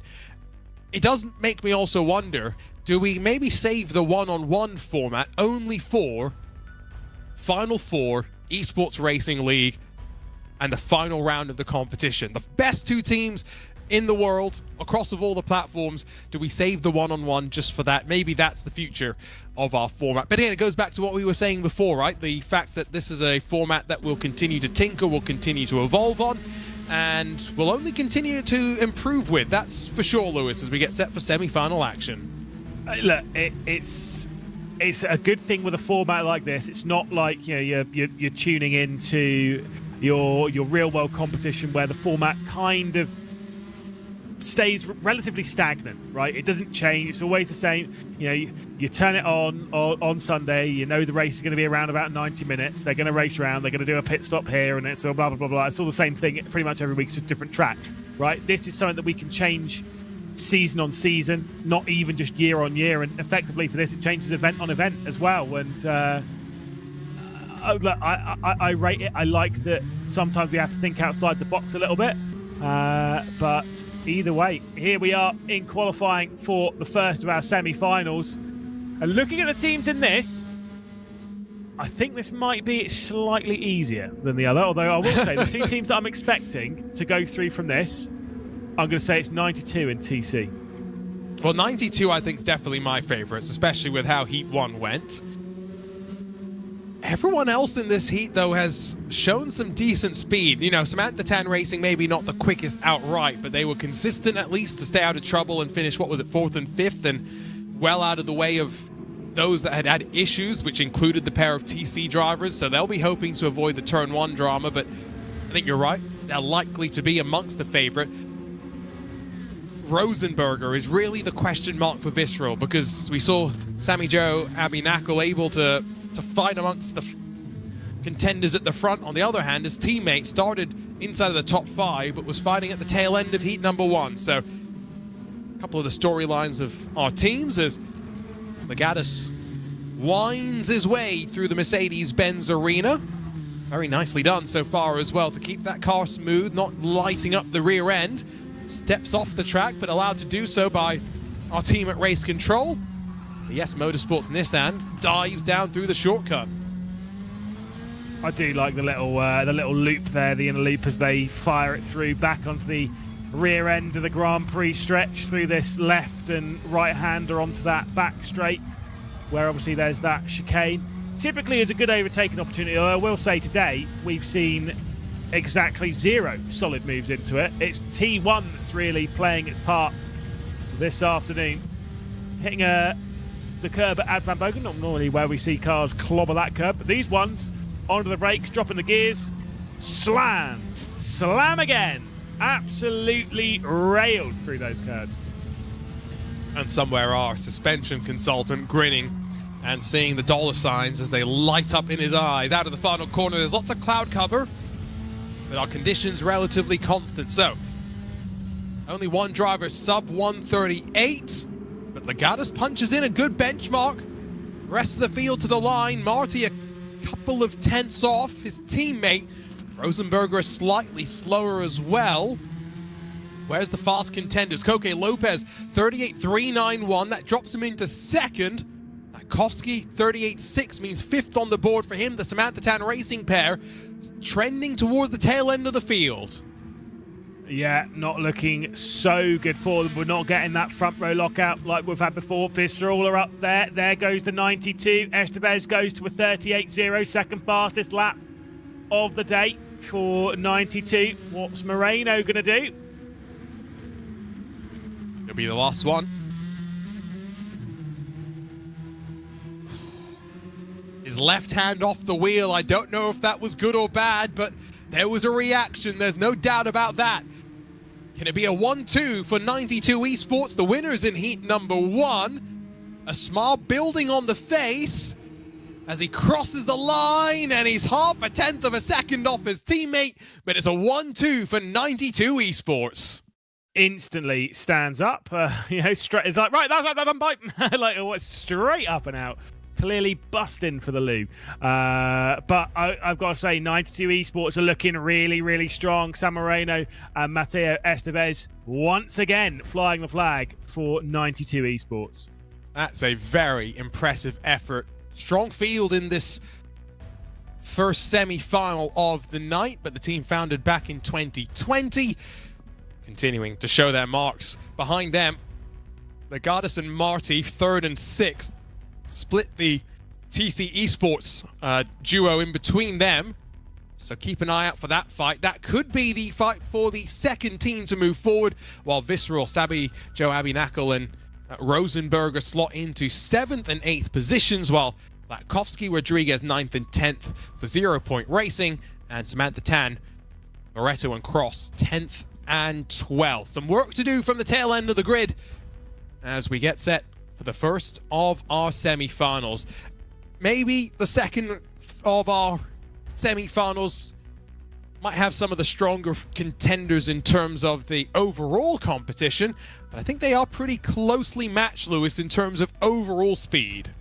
Yeah, it's kind of like, as we've got through this evening, a fairly clearer picture as to who the favourites are for moving through has kind of started to show itself. Obviously, in the next semi-final, we'd be looking at it, expecting it, obviously from a distance, to be BS Competition and Vitality. And this one, 92 Esports, that second team, or the fourth team really, in entirety. Your Viscerals, TC Esports, kind of stuck between them a little bit. First of our semi-finals, just 6 laps on the board.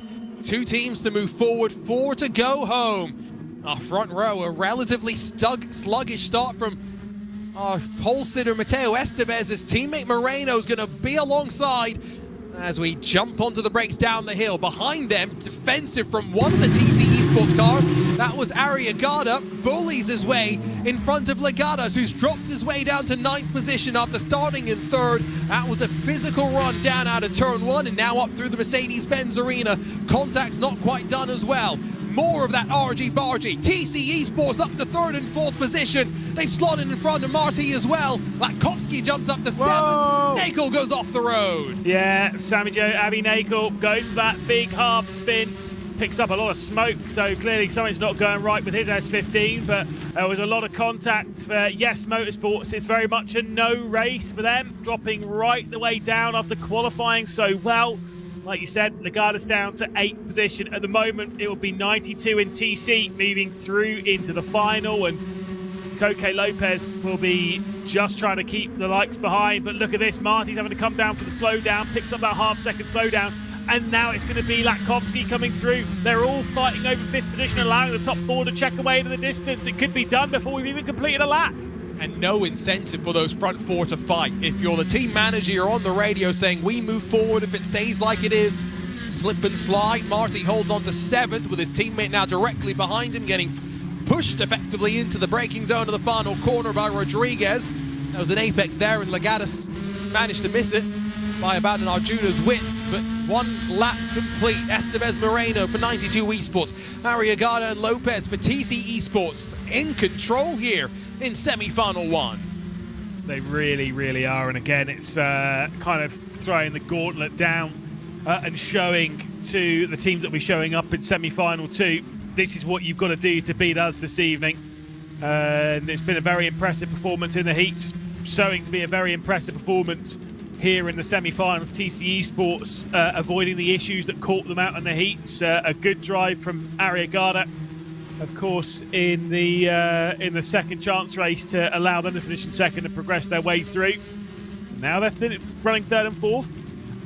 Maybe late on in the race, Arriagada might have a little bit of a pop at Moreno just to kind of see, right?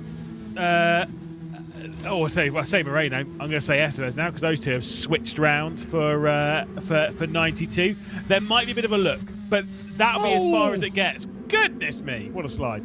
Oh, yeah, well, I wonder if that's why they've swapped around on this lap, Lewis, because Mateo Estevez is looking all sorts of out of shape as they work onto this back straightaway and dropping off the tail end of his teammate. This is not completely done yet, and Arriagada and Lopez might be thinking about needing to get past if the pace of Estevez continues to drop away, because Latkovsky has got enough of his own Gran Turismo experience to make life interesting for these front four. Back underneath the BMW bridge they will go. 1/3 of this semi-final now in the books. And everything continuing just to simmer.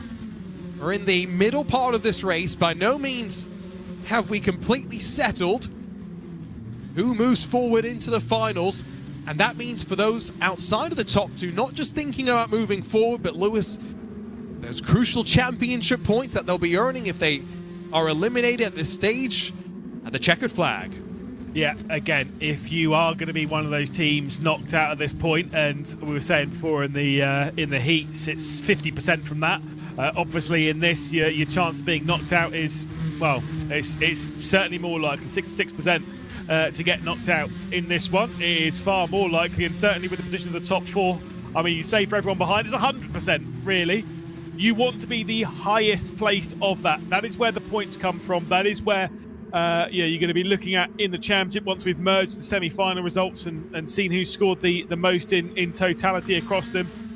0 point with 5th and 9th. They'll be hoping that Rodriguez can make a couple of extra positions up just to secure potentially the best of the rest category. I said realistically, if you want to be in the top 4 at the end of the season, you've really got to be in the top 6 on evenings like this. You've got to be top 6 across most of the season to do that, and your worst result, I mean, I don't think it can be any worse than 8th. That's why Team Nitro are effectively done for the season. Great sound. All those different noises as they head through the final corner. Yeah, you say Team Nitro are done for the season. How crazy for a team that in the first 3 rounds of last season's ERL were flying so high. The wheels kind of came off towards the end of the regular season, but they were able to get some momentum going back into our Final 4 in January.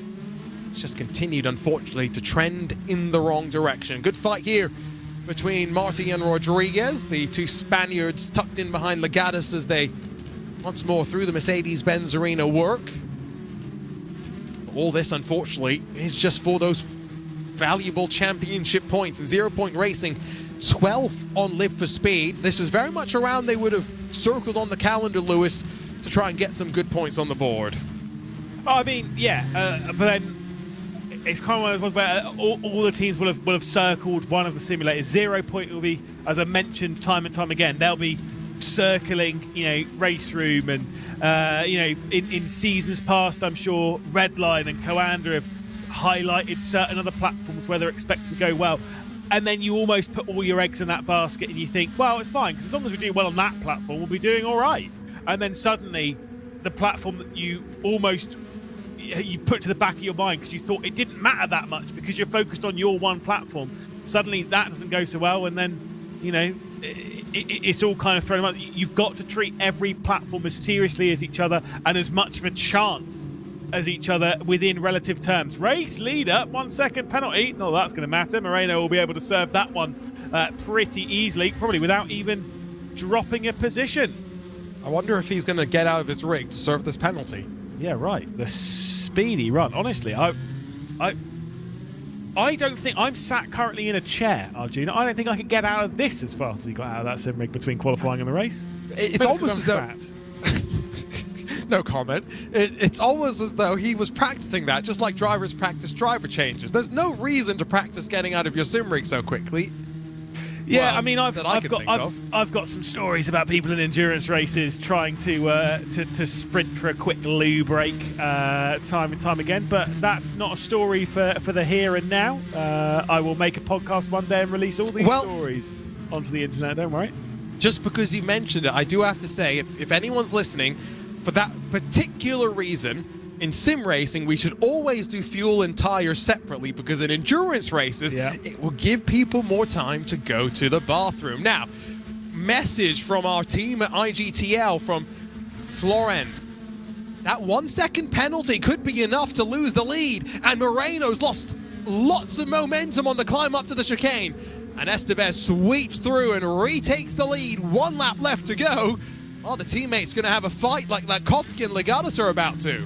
Nah, I think they'll be fine. They will be. They'll be absolutely fine. This is the fight though, for who's going to be at the moment our third place team, with Sami Joe Abinagel in 10th position and Rosenberger way ahead of this. Viscera will be scoring 15 points, 0 point, and yes, will be scoring the exact same at the moment. But let's see if Legatus can get through on Latkovsky. They are fighting this because it's important for some points in the overall championship. Legatus straight down the inside. Cody Nicola Latkovsky going for the up and under at the opening corner. Big kicks of oversteer. 300 brake horsepower put down onto the road surface. And it is going to go the way of yes. Oh, this is close. Squeeze from Marty. This is where the coordination between the teammates works together. And they boxed out those yellow and grey 0 Point Racing Nissans. A great job there to work together, and now just half a lap left to go to hold on. But half a lap left for 92 Esports and TC Esports to lock out half of the grid positions in the upcoming finals. They're doing so well at the 92 in TC. They're going to be firing on strong in the final. Can't wait to see how this battle's going to unfold. Big look to the inside as Latkovsky was trying to send one, but there definitely wasn't any option there. It's teammates all over the place. A sea of all. We're going to have 3 teams, by the way, on exactly the same points here in Visceral, yes, and 0 Point, aren't we? It's going to be close. Obviously, tiebreaker will go the way of Visceral, with Rosenberger able to correct that Heat 1 slide. No slide from 92 Esports though. 2 consecutive 1-2 finishes, and now maybe a prelude to what we'll see in the finals. Estevez and Moreno win in semi-final 1 for 92 Esports. The black and gold of Thibaut Courtois Esports will move forward as well, while the rest of the field, all vying for their own championship points, finish up at the Nürburgring sprint layout. That was very impressive from 92. Just want to clarify my maths right, by the way. I was thinking as if they were separated, but in a different way. Don't worry about it. I can maths. I know how to count. Do you know how to count? Oh, I was picking up what you were putting down. Don't worry about that. Mateo Estevez, our winner of the first of our semi-finals. Look at the best lap time, though. Did go the way of Samuel Moreno. That penalty costing him the win, although really, between teammates, what's a win here and there? Arriagada slots in front of Lopez for the Thibaut Courtois Esports crew, while Rosenberger ends at least on a high for the Visceral Esports crew, backing up their win on Live for Speed. They'll end tonight still firmly in that championship top 4. Legatus and Marty for Yes Motorsports back up the 9th place finish on Live for Speed, while Nikolai Latkovsky in 8th position, the Macedonian-Australian, finishing in front of those behind with Rodriguez, Abinakil, Cross, and Barretto. But remember, that's just semi-final 1, and many of our championship protagonists are now locked and waiting for semi-final 2, Lewis. Going to be exciting to see what we've got in store with more teams ready to be eliminated. Yeah, I think Visceral might be a little bit disappointed with how that one went. Obviously, after being winners on LFS, and they started out this evening relatively strong in the heats, and they came into this one, I'm sure, expecting to be one of those top 2 teams. Didn't quite go well in qualifying, and obviously was carried a little bit into the race as well. But you're absolutely right. We've got to focus on semi-final 2, and we've spoken time and time again how the expectation would lean its way towards Vitality and BS competition at the moment, but that doesn't mean that any of the other teams can't fight their way through and maybe become a part of the a part of that battle in the finals. No, absolutely not. Let's quickly also, by the way, just again remind everybody, iRacing next on the 21st of May, so only 2 weeks away, when we will unleash the Hyundai Elantra N, one of the most successful TCR cars around the world. And then another 3 weeks before, on the 11th of June, we break out the Alfa Romeo DTM car from back in 1995 on RaceRoom, which Moritz Lohner once said to me, the best netcode of any simulator out there, Lewis, which hopefully means in a car like that as well, we'll pick a track which leads to some good close racing. I've commentated on a lot of RaceRoom. I'm close to the RaceRoom community. Whether you could say it's the best netcode, it certainly is raceable. That's the important bit. It does. Maybe that's why Morris maybe shown himself as a bit of a dirty driver there. It does allow you to get a little bit elbows out. Does the RaceRoom netcode? I'm sure we're going to be seeing especially in that car, depending on what track we're going to. And to be fair, it kind of doesn't depend on what track we're going to, because we're going to see it anyway. There's going to be a lot of elbows out in that. There'll be a lot of elbows out on iRacing using a TCR car, and I'm sure there's going to be some elbows out in the final when we get to it. Yeah, for the record, of the 7 championship rounds that they had in DTM back in 1995, 2 of them were at the Hockenheim Ring, and 1 of them was at the Nürburgring. We should eliminate the Nürburgring from contention because we've seen it tonight, so no, They've got that's classic off. Hockenheim Ring. Okay, in which case, let's remove the pick ban phase. Let's just go to the classic Hockenheim Ring. Yeah, I mean, to be fair, I've actually commentated on it 3 times already this year, so you know, I'll actually veto that. Can I ban it? No, do you know what? It would Norris be a lot Ring of fun. then. How about that? I'm picking right now. Norris Ring would be a quality one to go to. They've got Arvis on there. That's mental. I'm looking forward to that, if you can't tell. RaceRoom is one of my favorites to commentate on, but that's all to come. Semi-final 1, no surprise, 92 and TC. I think that's how we all had done the math. Still wait for final word from Race Control, but between Yes, Visceral, and 0 Point, I'm not expecting much change there. And now, Lewis, semi-final 2 on the horizon, and these are the teams that are lining up. Our defending champions, EMM, maybe the highlights, but Vitality coming off their win in heat number 2. Yeah, I mean, look, we're not sure exactly what we're going to get from EMM in this race. I know they're probably going to be sat there. I mean, look, I wouldn't be surprised if Darren McCormack was lying back, driving around, having a chill time. Mikko Schmidl was probably sweating, trying to drag the car around as best he can.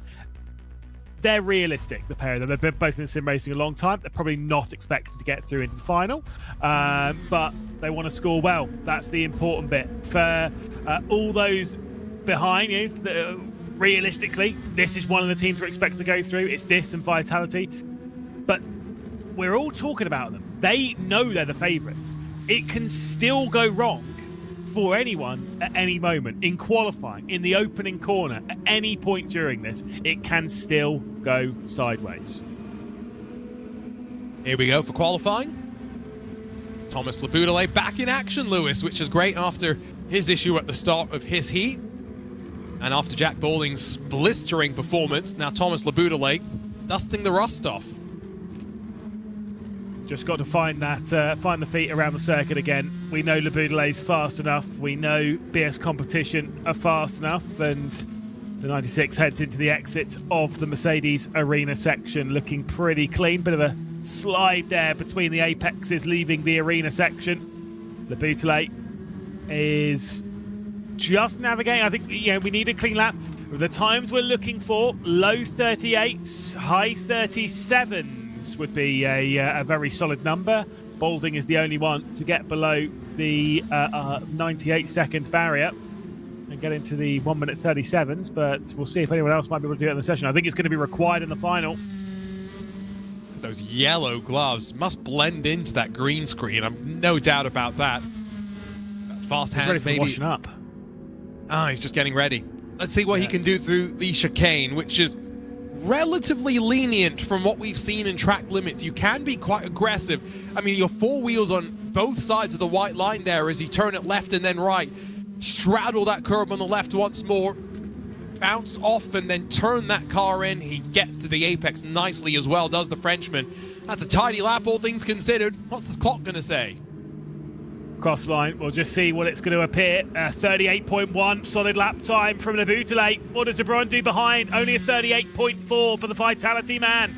Darren McCormack, fresh delivered EMM car. We finally got those deliveries. Tremont goes on to the top with a 38.0. That's where we were expecting the speed to come from. But what does Balding have to do? Schmiedel, 38.751. Let's wait now, though, because there are some fast drivers still. Lanuza's on the board into third. He's got Alessandro Bico as his teammate a little bit further down, maybe. Still waiting for the Italian to break the board. Zimmerman, Balding, some fast drivers, and Balding to third. Yeah, 38.1. So Zimmerman not setting a time. Did you see that look for Darren McCormack? He's not in bed, he's on the sofa at least, but he is lying back, he's chilling, he's having a good time. And the thing is, this is what actually annoys me. Chilling, having a good time, he's still less than 2 seconds off the pace. Is that not really annoying? He's too talented, isn't he? Just unfair. Well, Tremont will be grabbing pole position here in semi-final 2, but in one where questions have certainly not been answered from that qualifying session. It's Vitality on the front, BS Competition in second and third, Le Boutelet and Balding. Lanuza for Williams finds his way up into fourth, with De Bruyne in fifth. Customs GT's Jewel will finish the qualifying session and start from sixth position with Michael Schmiedel in seventh. Alessandro Bico for Williams will start in eighth, 3/4 of a second off the pole, out towards the 1 second margin. It's Munoz, then it's Elgin, then it's McCormack, and then Zimmerman starting from the rear of the field after not setting a time. Do you think the top two is going to be Vitality and BS Competition? Do you think someone else can get in there, Arjuna? I think those have to be the favourites, but just look back to the heat with TC Esports, right? Turn one goes wrong, and it's just an uphill fight from there. So they got to survive. You want to hate Darren McCormack a little bit more, Lewis. Not only he's on a controller, he's done no practice for tonight. Just a classic McCormack move. Either way, we've got two teams already through into the final, being 92 in TC Esports. Who's going to be joining them? It is Tremont from pole position. It's Le Boutelet alongside. It's Vitality leading BS Competition as lights go out here in semi-final 2. Le Boutelet's had the same bug. He's not got going. BS Competition, they look like they might be out of it before it's even started. What is happening with Le Boutelet at the moment? That is such a shame and so unjustified for the herd. And that's going to open up the opportunity for everyone else to try and find their way through. It's Tremont leading through the opening corner. It's Balding in second. It's De Bruyne in third, meaning Vitality are in position at the moment. But who will be the second team to progress? Crucially, though, Le Boutelet did get moving, so let's wait and see. He has dropped into line at the tail end of this field, and with his form of being able to carve through grids and the speed he's got, don't count him out just yet. As it stands right now, it is the Williams F1 Team Gaming that I think are in the hot seat. They've got 11 points. It combines to 13 then for Customs GT. But let's see if Bico and Lanuza are going to be able to work together and hold off the advance of Le Boutelet, because if he can make his way forward up into the top 10, then BS Plus Competition suddenly back in contention. And the reason why this is an issue, Lewis, for those that are sitting and wondering, all that needs to happen is you slightly apply the brakes at the time of the start, and you don't go anywhere. And so maybe just slightly covering the left foot, and now issues in back-to-back races. Elgin looks down the inside of Le Boutelet to really hammer home the frustration for BS Competition. Le Boutelet will be hanging on, though, 11th spot for him at the moment. The issue for him is that there's drivers ahead that are still plenty fast enough. Slide there from McCormack, holding up Zimmerman.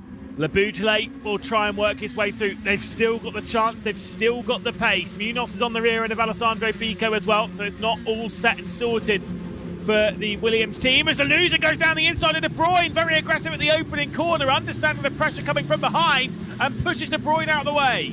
That's great driving and great management, you'd assume, as well, because he's probably been told, don't be safe, let's go, let's make some moves, because Laboudalé is going to be doing so as well. Biko, out of his comfort zone, you would say, yes, a very quick driver, but this is where the adaptability has to come in for Dara McCormack. The assist saving him there as he almost went into the death wibble wobble and then able to bring it back under control, but I don't know how much he's going to be able to defend from Floris Zimmermann, who one way then the other has been looking in the mirrors, unable to find his way through as Thomas Laboudalé now joins the fun. It seems to swing one way then the other, and our attention is being dragged left, right and centre at the moment. Laboudalé needs to get up to about 8th position for Balding. There is still the chance for him to get past Drummond. This is Lanuza trying to keep De Bruyne at bay. We'll see the vitality fill the mirrors. And here's the thing though for De Bruyne, right? And these are the questions you've got to ask. Who do you want joining you in the final? Now, BS Competition in Balding and Laboudalé are going to be a team that you'd expect, if they are in the final, they'd be one to really compete for it and really challenge Vitality. Look, if you want to make it a little bit easier, maybe Williams aren't going to be that team to fight you as hard as BS Competition would. So if I'm in De Bruyne's boots at the moment, I'm actually not going to fight Lanuza that hard. I might even be assisting the Williams team here. I agree with your conclusion. I disagree with the route that you took to get there. Because if I'm Vitality, I'm telling De Bruyne, you know, there's no need for us to make any moves right now because no one's even close to us on points, right? So the last thing you need to do is get any penalty points or risk getting tangled up in any situation. So react to what you see in your rearview mirror. If you see someone like Floris Zimmermann dive down the inside, make way. Dara McCormack not making way, and maybe a chance for Laboudalé to try the up and under, but he won't be able to pull alongside of the Irishman as they head to the right-hander. And so Laboudalé still stuck, and this is the music that Williams F1 Team Gaming would have been hoping for, but the music's going to start disappearing soon. If BS Plus can fight their way up into 9th position, and it's only a handful more positions, and suddenly BS Plus are back in the driving seat. I think 9th, though, is about as good as it's going to get for Laboudalé. We're already approaching halfway through this race. We've got 9th, 10th, 11th and 12th all in competition here, with Darren McCormack keeping Zimmermann at bay. And there have been a couple of opportunities for Laboudalé to try and sneak past here, but has been unable to pounce on any opportunity. Alessandro Biko and Mikhail Schmidl will be fighting up ahead. Big curb being taken there and a big slide off the corner from McCormack as he picks up the curb there onto the brakes into the final corner. McCormack, Zimmermann, Laboudalé and Elgin right at the rear of the field. Zimmermann right onto the rear end of the Irishman. There's surely going to be some form of switch down to the opening corner, but which way is it going to go? Some great stuff. Again, this combo is working quite nicely. I think a lot to do, though, with the car itself as Zimmermann gets to the right rear of McCormack. Just a reminder, you don't need a wheel to compete in an esports competition. Dara McCormack's kicked back on the couch and putting up a good fight, but the rear end has finally given him a bit too many issues, and Zimmermann and Laboudalé slip through. Now, if Laboudalé can get to 8th position, then BS Plus will move forward with how it stands right now. McCormack almost ended their hopes right there, but avoids tagging the rear of the Frenchman. Yeah, I mean, he did tag Laboudalé quite a bit there. I've got to say, McCormack we give him the credit of, like, he's sat there lying back on a controller and whatnot. Do remember, he was one of the absolute fastest drivers on Forza back in the day, and still probably would be, I'm sure. And I'm pretty sure a lot of that was on a controller. So when it comes to driving one of these types of titles, these Simcade adventures on a controller, it's not as if he's trying to learn it, and it's still deeply ingrained in there. And you're absolutely right. There's quite a lot of drivers that even race at the high level of esports, even on a controller. Less so on iRacing. We did used to have it back on RF2 back in the day. There's a couple of drivers that can really fight towards the top. Even just flicking around the controller, which is absolutely crazy, isn't it? Yeah, well, Alessandro Biko hasn't gone the controller route. iRacing's his main game, but clearly his Fanatec wheel able to be used on the PlayStation as well, defending. And this is crucial from Munoz behind for Customs GT, because if Biko loses this spot, then Labutele finishing in 9th is enough for BS to move forward. So, again, go back to the management for the Williams F1 Team Gaming. They made that call to get Lanuza past De Bruyne with urgency. Now they're going to get on the radio with that same level of urgency and say a lap and a half to go. Alessandro, that's all you've got to do. And then the pizza, the pasta, it's waiting for you at the checkered flag. It's a pizza and pasta waiting for me at the checkered flag.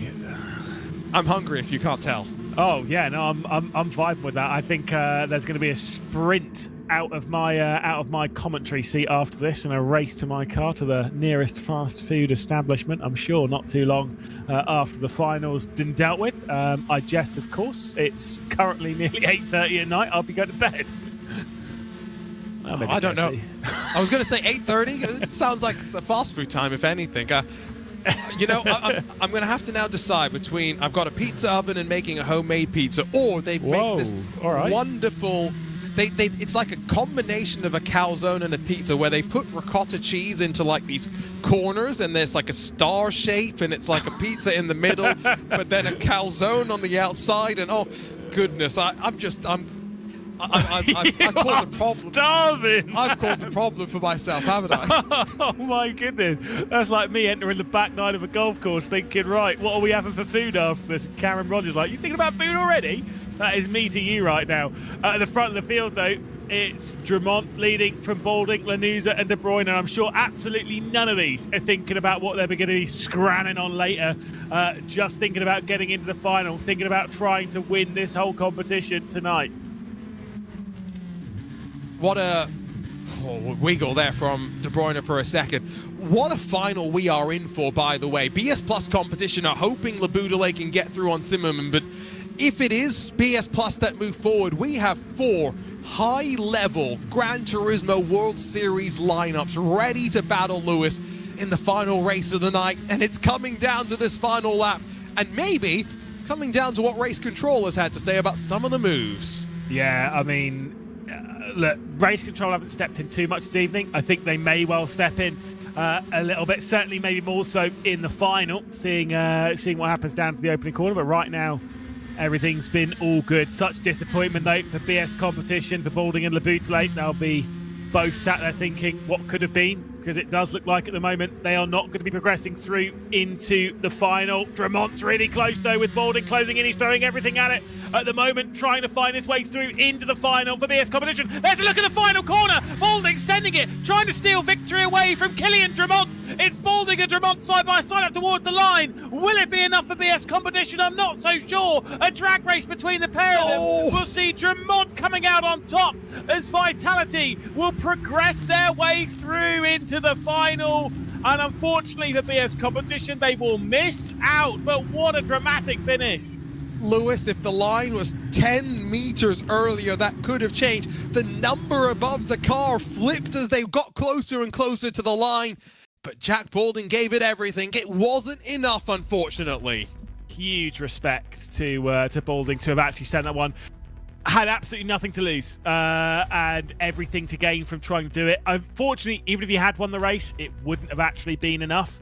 But still, Drummond is your winner. Balding will finish in second position, just 100th between the BS competition and Vitality pair.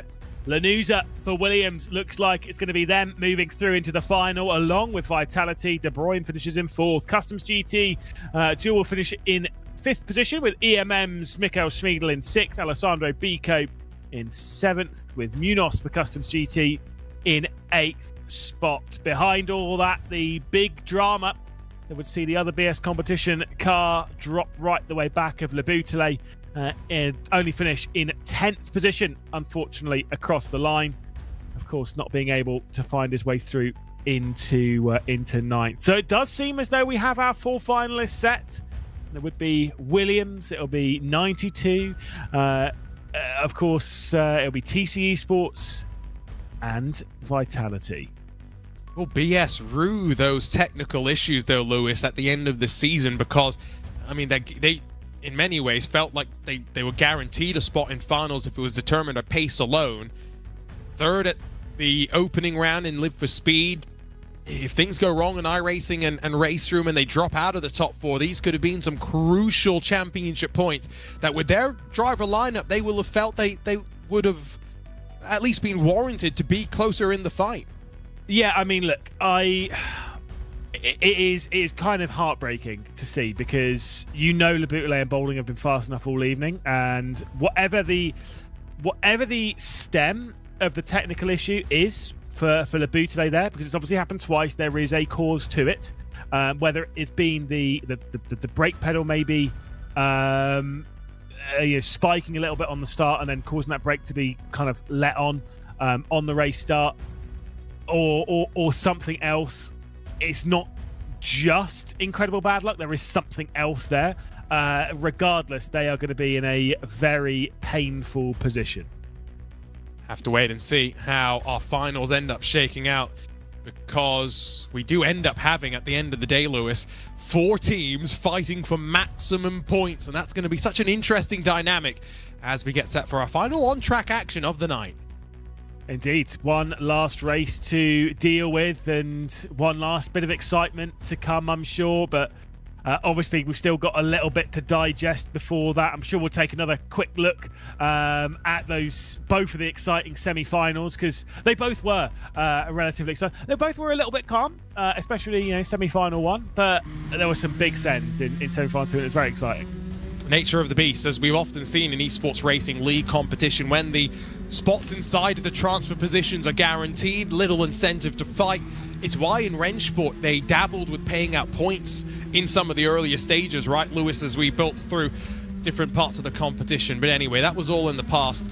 Semi-finals in the past as well. And let's reflect on semi-final 1, when we sent the first of our 6 teams out there, and the green light went out with 92 Esports on the front row. And while a slightly sluggish start may have thought there might have been some challenge down to turn 1, Estevez and Moreno were able to cover off any moves from behind. The RG-Bargy from TC Esports, that's what sent Legatus out and wide, and ultimately helped promote Thibaut Courtois Esports to 3rd and 4th, a position they did not relinquish until the closing stages of the race. Sami Joe Abi-Nakel out wide on the exit of the Mercedes-Benz Arena, puff of smoke as well. Not all was right for the Visceral Esports machine. As the fights continued, Legatus trying to fend off the advances of 0 Point Racing, as our teammates up front really pushed the tempo and tried to break clear of those hunting them down. That included the battle in the mid-pack, which increasingly amongst all the fighting found themselves losing more and more time to our leaders, and ultimately the Yes Motorsports pair able to slip in front of 0 Point Racing. A mistake from Moreno saw him incur a slowdown penalty. It saw his teammate slip in front, and the order would not reverse until the drop of the checkered flag. Legatus on his recovery back up through the field, showed a couple of those elbows, and then played the team game, working out through the Mercedes-Benz Arena, block pass, and enabled his teammate to get to the inside of Cody Nikolatkovsky, and eventually exiting the arena. Teammates worked their way forward, teammates crossed the line with some contact, and 2 teams advanced into the finals in the Esports Racing League. And Lewis, semi-final 1, like we said, maybe not as much action as we would have wanted. All the action came outside of the front 4. Yeah, I mean, look, 92 and TC very much earned their spots in our final, and a bit of oddity there between the 2 92 cars, but look, I'm sure that's fine. Semi-final 2, though, was very exciting. Let's take a look. Highlights from semi-final 2. Lebutele not off the front row of the grid, dropping back, unfortunately, to the rear of the field. He would be able to get going, but it would allow Dramont to have a clear run into the opening corner. Lebutele, though, was trying to assist his teammate, Jack Boulding, who was running in second position, trying to work his way through in some of those lower positions. Lanuza with a big send down the inside of De Bruyne up onto the podium at the moment, putting Williams into position to move through into the final. Zimmerman was battling with McCormack as trying to close in would be Lebutele for BS competition. Zimmerman straight around the outside of the EMM driver, back down the inside of the opening corner, struggling to find that pathway past the Irishman, who was fending him off as best he could, dragging Lebutele back into it. The Frenchman not seeing an opportunity as the road being blocked by Zimmerman and McCormack ahead. Every time there looked like there might have been a chance, that chance faded away. This, though, at the opening corner, saw Zimmerman find his way through on McCormack. Laboudsley would also come through, and into the last corner of the race, Jack Balding threw everything onto the line. A drag race between himself and Kilian Drummond to see who would progress their way through. Unfortunately, it wouldn't be the case of BS competition. Vitality would progress through into the final, dragging through Williams as well, and a victory for Kilian Drummond.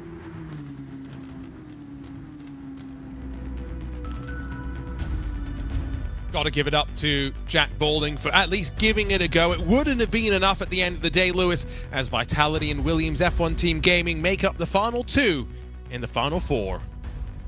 I've got to say, big plaudits though for Balding to have sent that one down at the final corner. I know I said it during the race, but that is brave to have. I mean, I guess there is that, you know, you got nothing really to lose. But of course, this is the thing of this competition. Still being in 3rd position here in semi-final 2. I know you're not in the final, but let's think about realistically how many points are going to be lost here. If you go through and win 24 points for the victory, what they're going to be scoring 17, 18 points for 3rd. So they've lost 5 points, right? When you put it like that, it's not that bad. Realistically, it's not that bad. They've still scored really well this evening. They've still been consistent this evening, and they'll still be scoring really, really well for the overall standings. And again, it's about being in the top 4 in the standings and progressing through to our season finale. Not far away from reaching our final 4 as well, when it won't be a championship trophy that gets lifted in the unique world of Esports Racing League. Instead, it's championship belts that will get lifted into the air and then strapped across the waist of our drivers. And I think Race Control have just indeed confirmed no change here to semi-final 2 standings. And so it is confirmed, 92 Esports. TC Esports joined by Vitality Sim Racing and the Williams F1 Team Gaming. Starting to get a little bit more excited now, Lewis. It's been an interesting day so far on Gran Turismo 7. Now just one more race left to go. And these will be the 4 teams to progress into it. 92, TC, Vitality, and Williams. Be very excited to see which one's going to come out on top. The favourites still would lean their way towards Vitality, but 92 have been so good. And of course, this is how the competition works. We haven't seen a 92 take on Vitality this evening so far. We get to see it in one final race. Got to tell you, Arjuna, though, all this talk of championship belts. When are we getting championship scarves? Come on, like us throwing around the BS competition scarves in Maastricht was a lot of fun. Even though I didn't appreciate you throwing yours straight onto me. That was pure cinema. And if there is a VCO Simi Award category for best intro, well, I think that, by the way, is, I mean, no bias, probably already has won the award. There's no question about that.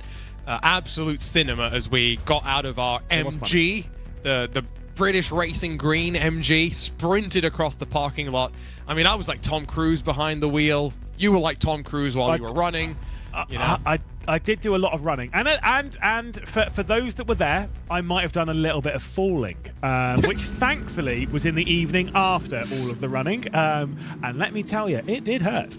I threw you under the bus for that last time, and I completely had forgotten about it. So thank you for bringing that back up, because I'll remember now in 2 weeks' time and bring it up again on iRacing. I remember back to it as comedy value, and I will say I've got shoes that have better grip this time. So if we're around, you and O'Leary and Cameron Roger at some point in the near future, boys, I will be challenging you two to another foot race. Hopefully this time I won't stack it on the initial step. Now this is content that must get filmed. No, to be fair, I stacked it. Cameron Roger did prove how good of a friend he was, because his first Did he reaction, stop? His first, both you and Ancam, to be fair, their first reactions wasn't laughing. It was, "Are you all right?" And then was laughter, which is fine. But it was initial laughter. It was Florian stood outside of the restaurant. I think it was Florian, might have been Philip as well. I just heard, "Oh," from down the road. I was like, "Whoopsie, sorry, boys." Anyway, we're in qualifying. Incredible stuff. We are in qualifying, and for the final time tonight, the pressure is put on. Drivers have just one lap. Draft is turned off, but they can see one another. So any distractions, it's on you to manage them. Benefit is even around the shortened version of the Nürburgring sprint layout. Plenty of space to, I would think, find some clean air, go down through the gears, into turn one, found that apex nicely, did Coque Lopez, and now back on power, rise up into the Mercedes-Benz arena, feather the car, maintain the momentum as you now drop back off down the hill. Lots of runoff to use there, track limits not an issue clearly. Bit of hint of understeer, then oversteer as he tries to get on the passively to slingshot out towards the shortcut. And once again, track limits, just a suggestion. Sadly, 3 and 4 did not look clean there for Lopez. A little bit too deep. I think whilst was wrestling on the curb on the right-hand side, the car was unbalanced when he got onto the brakes. He started sliding and pushed away from him as he tried to get on the throttle. Couldn't drag it in to the apex. Slams it onto the curb. Slams it onto the curb again. Couldn't quite get as far over to the left-hand side as he'd want. And just drifting a touch away from the apex there as we head back out onto the back stretch. It's not the tidiest lap from Coque Lopez, but for TC Esports, still might be a solid position. But I do think to qualify and pole it, we're definitely needing a 38-0, maybe even that 37-9, which we've seen only one time this evening. Slams the curb. Now listen in. Tires squeal, but he did a good job of getting to the apex at the final corner. But again, that first sector is where all the time would have been lost. Low 38, what you're aiming for. It's a mid 38 for Coque Lopez. No question, there will be faster times. Estevez has found almost 0.4 of a second as 92 try and lock out the front row for the third time tonight. But there goes those dreams. Kylian Drumont, 138.061. Yeah, superb performance once again from Drumont. What can Moreno do? 39.0 for Alessandro Bico, about a second off of where he needs to be. Moreno slams over the curbs. Where's Lanuza as well? I think he's working his way through the final corner. The final times this session, 38.0 for Drumont is what needs to be beaten. Lanuza across the line, 38.155, puts Williams onto the front row. Can Moreno steal it away? He's expecting it, and he's got it! A 137.857, the fastest lap we've seen today! What a lap! No sprint out of the room on that one. That was incredible. What an absolute stunner there for 92 Esports. Incredible from Sam Moreno. I mean, that is the fastest lap by 1/10 of a second, on pole in the final by 0.2, Arjuna. Where does that come from? I mean, turns out emptying the bladder, I would have thought removes urgency from the equation, but clearly lightens the load as Moreno, oh, what a lap time. And with the pressure on, this could be the time to rise to the occasion. Kylian Drumont, though, will try and challenge for vitality, and then Williams F1 Team Gaming make it 3 different teams in the front 3. What can Noah Lanuza do with Estevez, Arriagada, Lopez, De Bruyne, and then the first of the only non-Gran Turismo World Championship level driver? It's Alessandro Bico, the iRacing World Championship driver instead. And what a field, Lewis. And now we get ready to go. The lights come up for the final time tonight on Gran Turismo 7, a stacked field in these Nissans with 300 horsepower and the Nürburgring sprint layout at their disposal. Good jump from the front row. In fact, a good jump from everybody. It will be even as we descend down in towards turn 1. Moreno slides across and covers off the inside as we head onto the brakes. Lanuza not able to poke alongside of Kylian Drumont. The pair of Frenchmen settle into second and third respectively. But for 92 Esports, the dream start. Moreno leads, Estevez tucked into fourth. Yeah, they are at the moment the ones in position. This is about as good as it gets. Kai De Bruyne trying to keep Coque Lopez at bay. Alessandro Bico with a look to the inside of contact. And there's the half spin for Estevez. He's going to make it 4 wide from the exit of the Mercedes Arena section. To the outside of Coque Lopez he goes. He squeezes off Alessandro Bico. There's nowhere else to go. But 92 it was looking so good. Now it's slipping through their fingers. It's still mathematically on their side though, but Estevez is being beat up as they head up the hill in toward the left, and now finally maybe back into the rhythm with Coque Lopez and Kai De Bruyne, one of the big losers on this opening half of the lap. This race extended in length slightly as well, by the way. 6 laps becomes 8, and Lewis, you had pointed out that these tyres might start to heat up the later we go into these races. They are hard compound tyres as well, slightly different than what these Gran Turismo World Series drivers usually would be racing with. Yeah, it'll be about a 13, 14-minute race, but still the tyres, they do take quite the beating even around here. Kai De Bruyne to the outside of Koke Lopez will not be able to find anything there for Mateo Estevez. 5th position at the moment would be good enough, but realistically would like to pull away from that fight behind. Kai De Bruyne will be trying to force the issue to get through on Koke Lopez. Looks to the inside now, will go full send for Vitality, trying to take the yellow and black up the position. Nearly clears into the rear end of Estevez, but does get the move done on Koke Lopez. So I guess at this point, everyone's doing the math to figure out how do you displace 92 Esports from the top. Koke Lopez almost displaces himself off the track as he lights up the rear end coming down through the Mercedes-Benz arena. But for at least Vitality sitting second, if we work under the assumption that Moreno doesn't get caught and Kylian Drumont finishes in second, then Mateo Estevez will need to drop down a little bit further for Kai De Bruyne to really have a chance of bringing Vitality into the mix. You would think if De Bruyne passes Mateo Estevez, costs him a couple of tenths of a second on the exit of one of these corners, maybe that allows Koke Lopez to slip through as well. That's the kind of thing, Lewis, that these teams will be thinking about.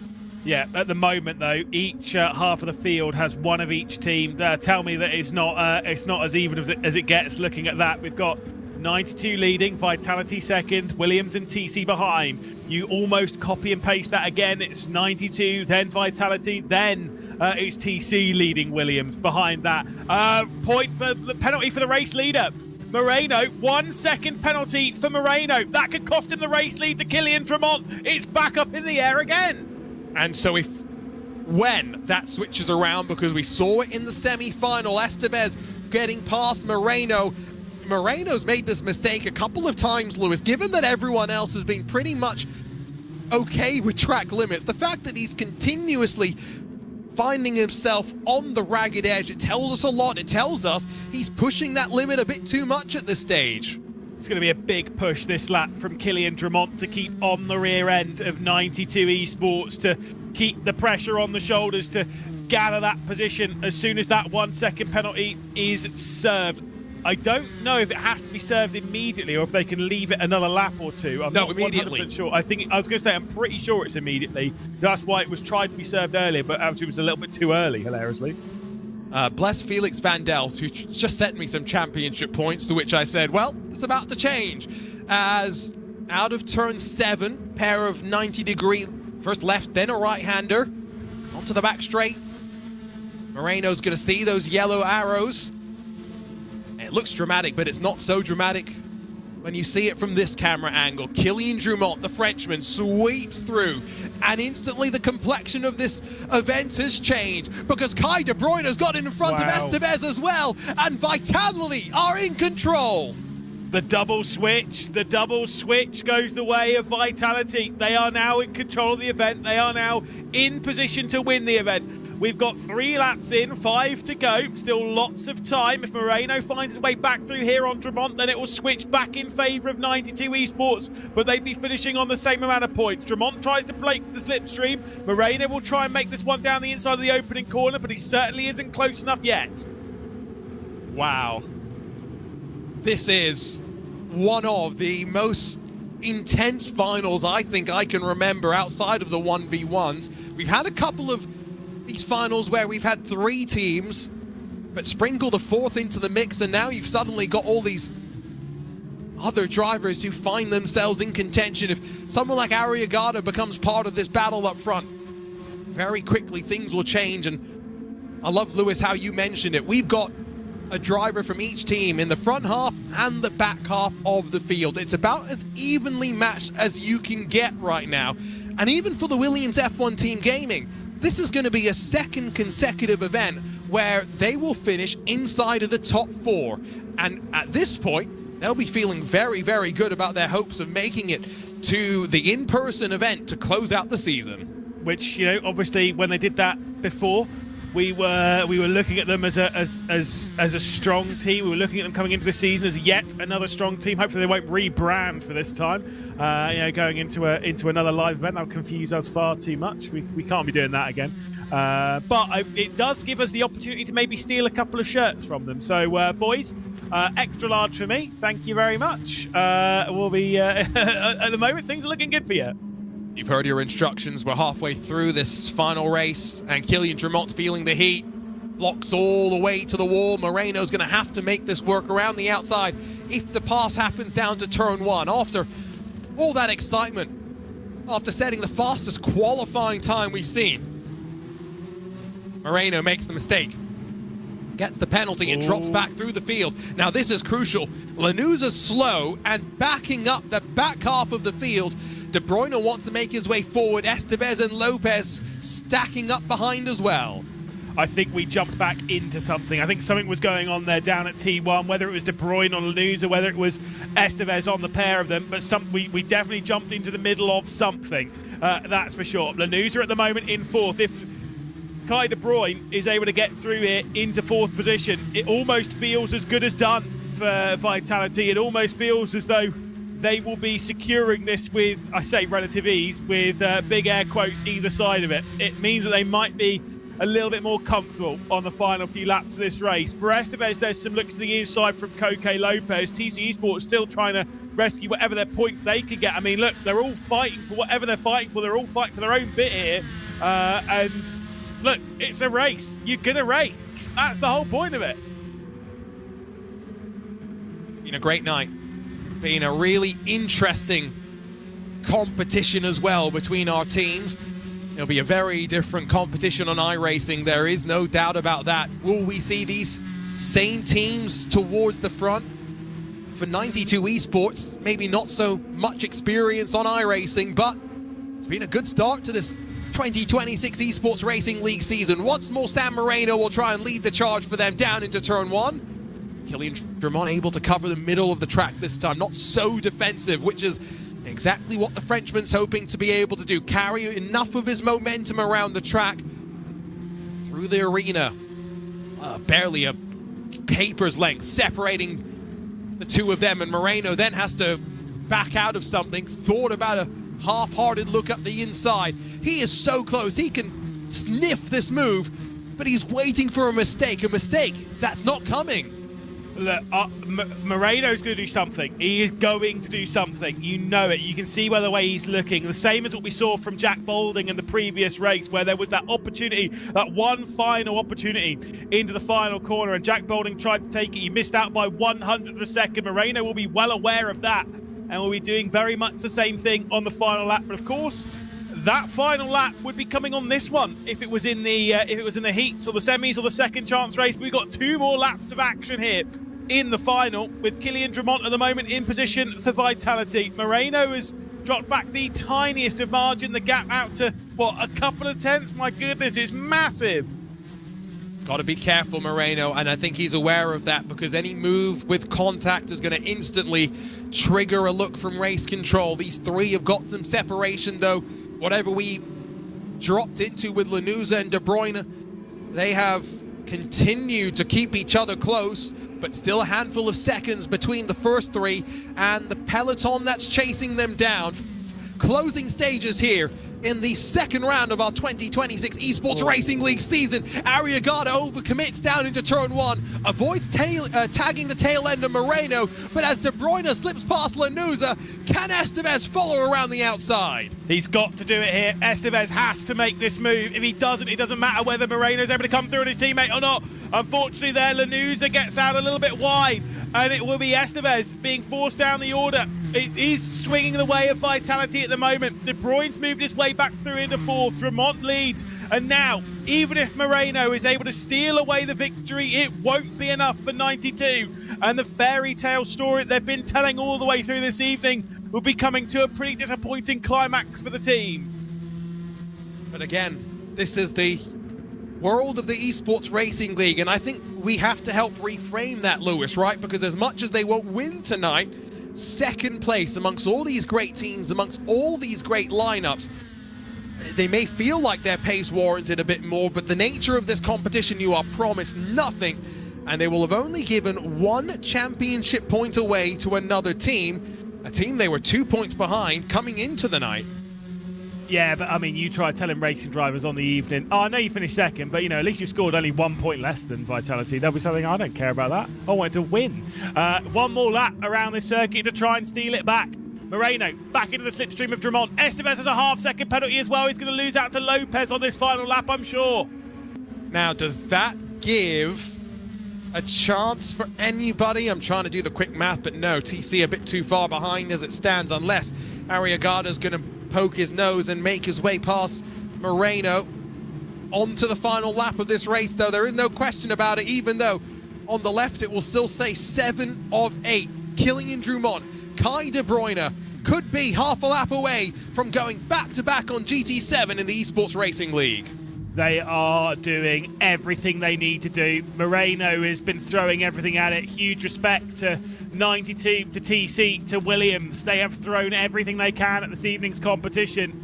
Vitality have stepped up when they needed to. Only a few corners left to go for Kylian Drummond to grab victory again, to take it on this platform as they did in the brand of RHG last season. Drummond through onto the backstretch. How close is it going to be for Moreno to steal this victory away? What a wonderful event it's been. What a wonderful event it's been. IGTL partnering with the team at VCO to bring the Esports Racing League to life on Gran Turismo 7. The Nürburgring and Nissan, a combo made in heaven for Kylian Drummond and for Kai De Bruyne to go back-to-back on Gran Turismo 7 in the Esports Racing League. So good from Vitality, too good from Vitality. When they needed it most, they stepped up. 92, big shout out, great drive from them this evening. It'll be second place for them, joint on points they will be with TC Esports. Williams F1 Team Gaming will be the 4th, but Vitality are victorious. Kylian Drummond, and I believe that might be the first race win that's come not from pole position. I think I agree with you on that, and once again a margin of less than half a second. We told you winning margins would be small tonight. The winning margin for the team, though, maybe a bit larger in terms of points, as Kylian Drummond and Kai De Bruyne, 1 and 4, combined to win ahead of Moreno Arriagada for 92 and TC Esports. Lanuza for the Williams F1 Team Gaming drops back slightly after maybe cooking his tires. Estevez back in front of Lopez through the final corner by 7 thousandths of a second. Gotta give him that one. And then Alessandro Bico, the only of one of the non-Gran Turismo World Series drivers in this final, still accounts himself pretty well to finish just a handful of seconds down through the field. There is one thing for race control to take a gander at. Have to wait to see what will happen. A handful of penalty points, and things could end up changing, but I'm not quite sure how much aggression there really was to look at there. Yeah, also, I think, like, even if they got a couple of penalty points, Vitality are far enough clear that even a couple of penalty points going their way actually wouldn't necessarily affect it that much. And I don't think you disagree, with very consistent. Arguably at times not the you'd have to lean that fastest of the entire evening. Moreno Bias looked really quite quick in the hands of Jack Bowling, but Vitality were consistent and were pacey exactly when and where they needed to be. Well, so where did 92 finish? It was 2nd and 6th, right? Just to confirm. Yeah, it would be 2nd and 6th in the end, so they will be 2nd overall, yes. So that's 2nd and 6th. The reason why I bring that up is that's 8 points compared to 5 for Vitality. I was about to say RHG because my mind went back to 2025. So that means if this incident is worthy of penalty points, most minor incidents have been given only 2 penalty points. So even if it's considered minor, RHG are at fault.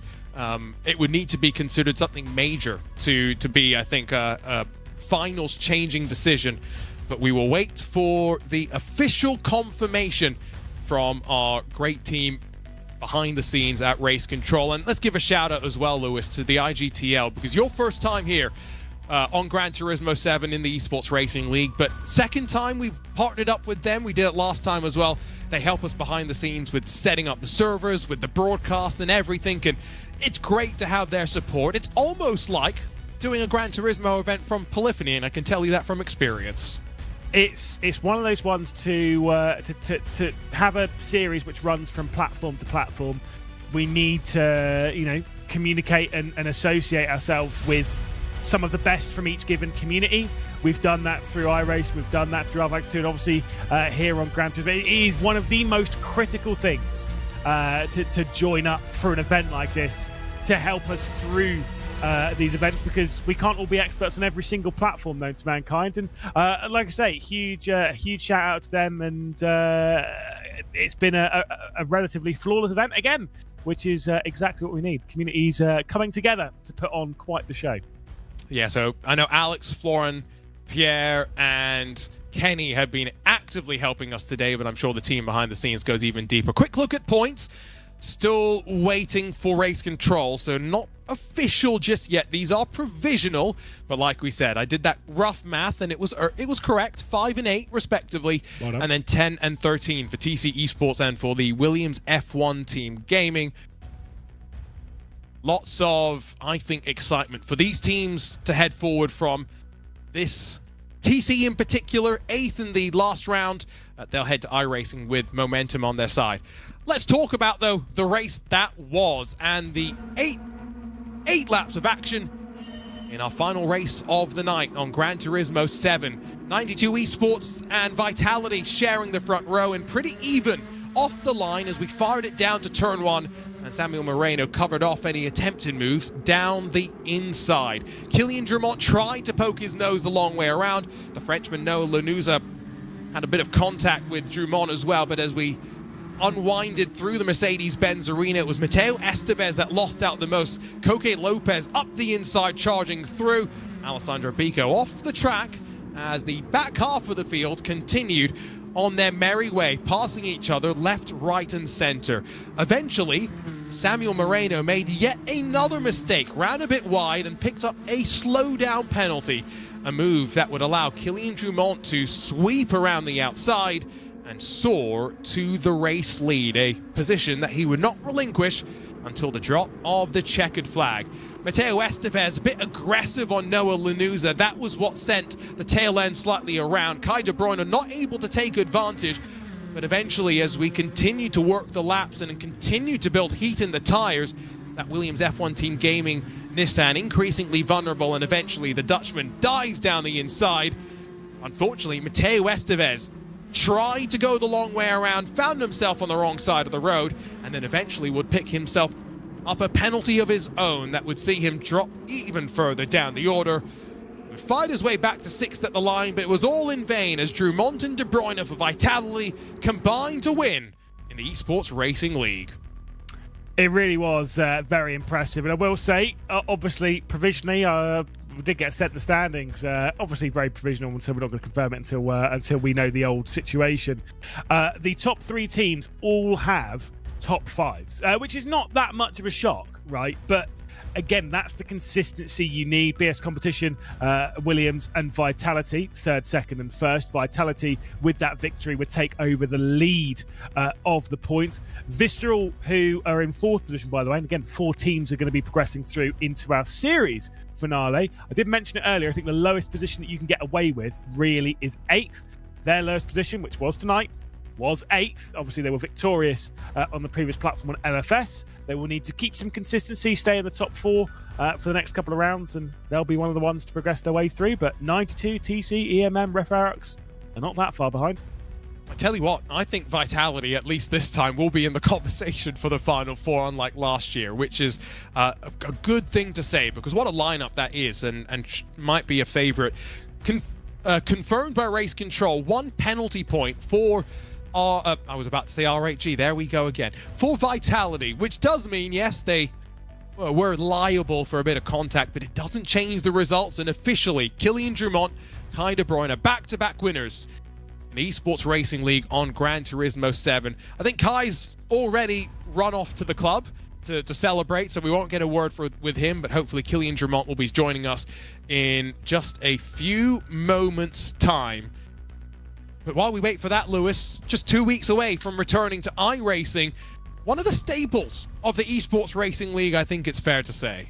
Absolutely. It is one of the lead in the sim racing space, and one where, yes, there will be a lot of teams expecting that this will be the round they go strong at, but we know this from our time commentating on iRacing. It's never been as strong as it is now, and so across the board, everyone kind of runs very similar pace. TC car and the Hyundai Elantra as well might be a little bit out there for some of the more iRacing specialists, but because they understand the tyres and the platform, they'll be able to kind of get up to speed in that car. I think the big curiosity, though, will be what tracks we'll be racing at. That'll be the big question there, Arjuna. And of course, the pick and ban phase will work us through all of that. And I've got some questions about that we'll get to with our winner, Killian Drummond, who joins us now, part of the Vitality lineup. Killian, I mean, I've got to say congratulations, back-to-back winners in the Esports Racing League after winning last year as well. Interesting final, though. You were made to work for it. How much was that fight with Moreno at the end? Did you have to defend too much? Did he have any opportunities to make his move on those harder compound tires? I know it was difficult to overtake it with these tires because they have slow grips. But then I just managed to have like 5 tenths the gap between him. So, and I know with this gap he cannot try some things. Just only can try a dive bomb, you know. So without that, he can't do anything. So yeah, I just managed this gap. And I'm curious, we were talking about this earlier, the pick and ban phase of tonight. Was there any reason why you didn't pick one of the Gran Turismo unique tracks? Because, you know, we thought that picking something like the Nürburgring, it lets some of the iRacing drivers, you know, at least come to somewhere that they know. To be honest, before the track votes, I try like 5 tracks, I think, and Nürburgring Sprints was this one. So I tried this one, and then I saw it was on the track vote, and I was the fastest, and I was the more confident it was on this track, so I chose this track. Oh, there you go. Answered the question. Killian, congratulations, and congratulations to Kai as well, already in the club and celebrating. Looking forward to seeing hopefully you out later on in the Esports Racing League season. Ready to go off and celebrate there as well, Killian Drummond. And well, Lewis, time for us to get ready to say goodbye. And again, a reminder, 2 weeks from today, we're back on the 21st of May with iRacing action, and it should be interesting breaking out the TCR car at who knows what track. Indeed, a lot of great options. Obviously, for me, let's go throw it around the street circuit. Long Beach, no. Obviously, race control. We'll be here all night. Let's not do that. Let's throw it around somewhere more sensible. Otherwise, it'll be a very long broadcast, and Arjuna will be thinking about food more and more in a couple of weeks' time. But look, I'm really excited for it. I think the race is going to be exciting. You know me, I'm a touring car man myself. Love a little bit of the TCRs. Used to throw around the Audi RS3 LMS an awful lot. So super excited to see the Elantra go wheel to wheel. But for tonight, the night does belong to Vitality. Brilliant from De Bruyne and Drummond. Brilliant from 92 as well. They'll be proud of their effort. TC and Williams wrapping up that final 4 before BS Plus competition and Customs GT, then the best of the rest, if you will. Let's confirm, though, how this shakes up the season-long standings. Remember, now officially 2 out of 4 of our regular season events in the books.